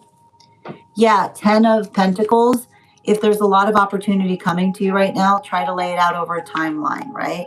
Which is saying like, if you can't do something now, be like, this is what I can do in the future. So like, don't, like, it's interesting because I feel like anyone who's like getting upset at you in terms of you reaching your capacity on something is potentially losing the opportunity of a lifetime with you is all I keep on seeing. So don't get upset if you're seeing that. Like, remember, healthy energy is consistent and reasonable. You know? I got you, Ava. What do the guides mean by you don't have to be friends if you are sisters? Oh. It means you don't always have to agree. Right? Like you don't always have to pat each other's ego.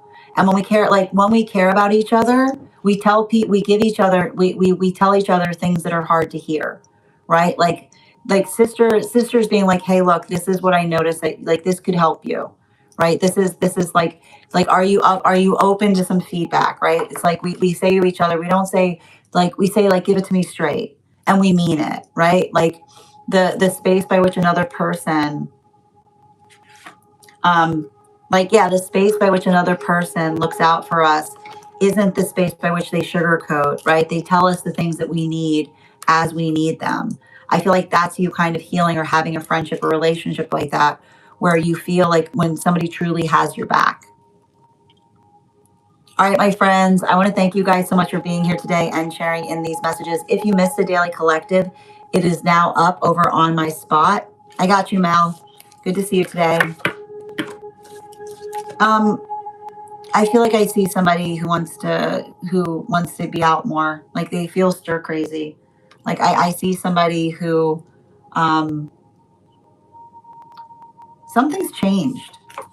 Yeah, I feel like are they building something near you? It's affected the energy. Something going up is like changed something outside is what I keep on seeing. And I feel like they want to go out and investigate. You know, like kind of like let them, I keep on follow their lead in terms of where they want to go, especially if they've been acting a little bit bizarre, is what I keep on seeing. Cause it feels like it's like they want to get to the source. I feel like they want to get to the source of something that they're hearing. Thank you, dear. My friends, hi there, came to this channel accidentally when touching my phone. Oh, you're so welcome, LVM. I hope you've enjoyed it here today. So as I mentioned, friends, we'll be back on. Gary, thank you for the follow. I want to thank you guys so much for being here today and sharing in these messages. If you became a super fan or paid member today, welcome. I would encourage you to head over to our super fan only disco channel and introduce yourself to the collective. To have access to that, you just need to message me directly with a disco gift, and I'll be happy to send you that invitation. I want to thank you guys as well. We'll be back on tomorrow at our standard time, so 7:15 a.m. PST, 10:15 a.m. Eastern. If you'd like to be notified as to when I've gone live, you can head over to my profile and turn on notifications and also register directly for the event tomorrow. Erica, we are doing 1 cards. I want to thank you guys so much. Just let me know if you'd like a general or if you have a specific question you'd like me to answer. I want to thank you guys so much for being here today and sharing in these. I've got 2 cards for you right now, Erica. I'm just waiting for your question to come through.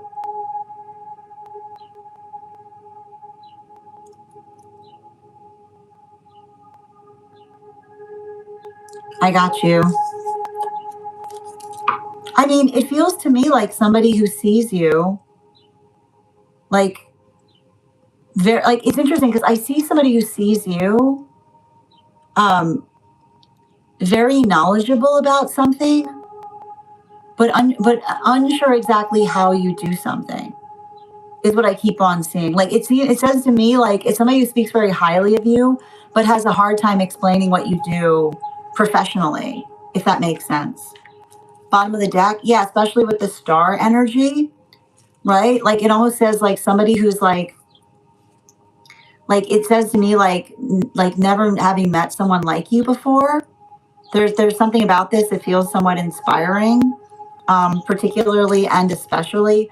But like it's saying like it almost feels like somebody who wants to know you even more, but feels like has a hard time understanding how to energetically connect with you.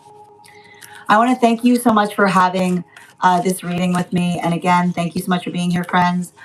Huge thank you to my followers, old and new. Thank you for being here today and receiving these messages. Huge thank you to my subscribers. Your ongoing support means the absolute world to me. And the biggest, Lizel, these are 1-card readings for super fans if you'd like to become a super fan. Huge thank you to those who are here today receiving readings. Huge thank you to my super fans and subscribers. Thank you for helping me do what I do each day. And the biggest thank you to my mom, K. Megan. I hope you're getting rest wherever you may be. I hope you guys have an absolutely beautiful day. Please take care of yourselves. Please take care of each other. And we'll do this again tomorrow. Have a great day, everyone.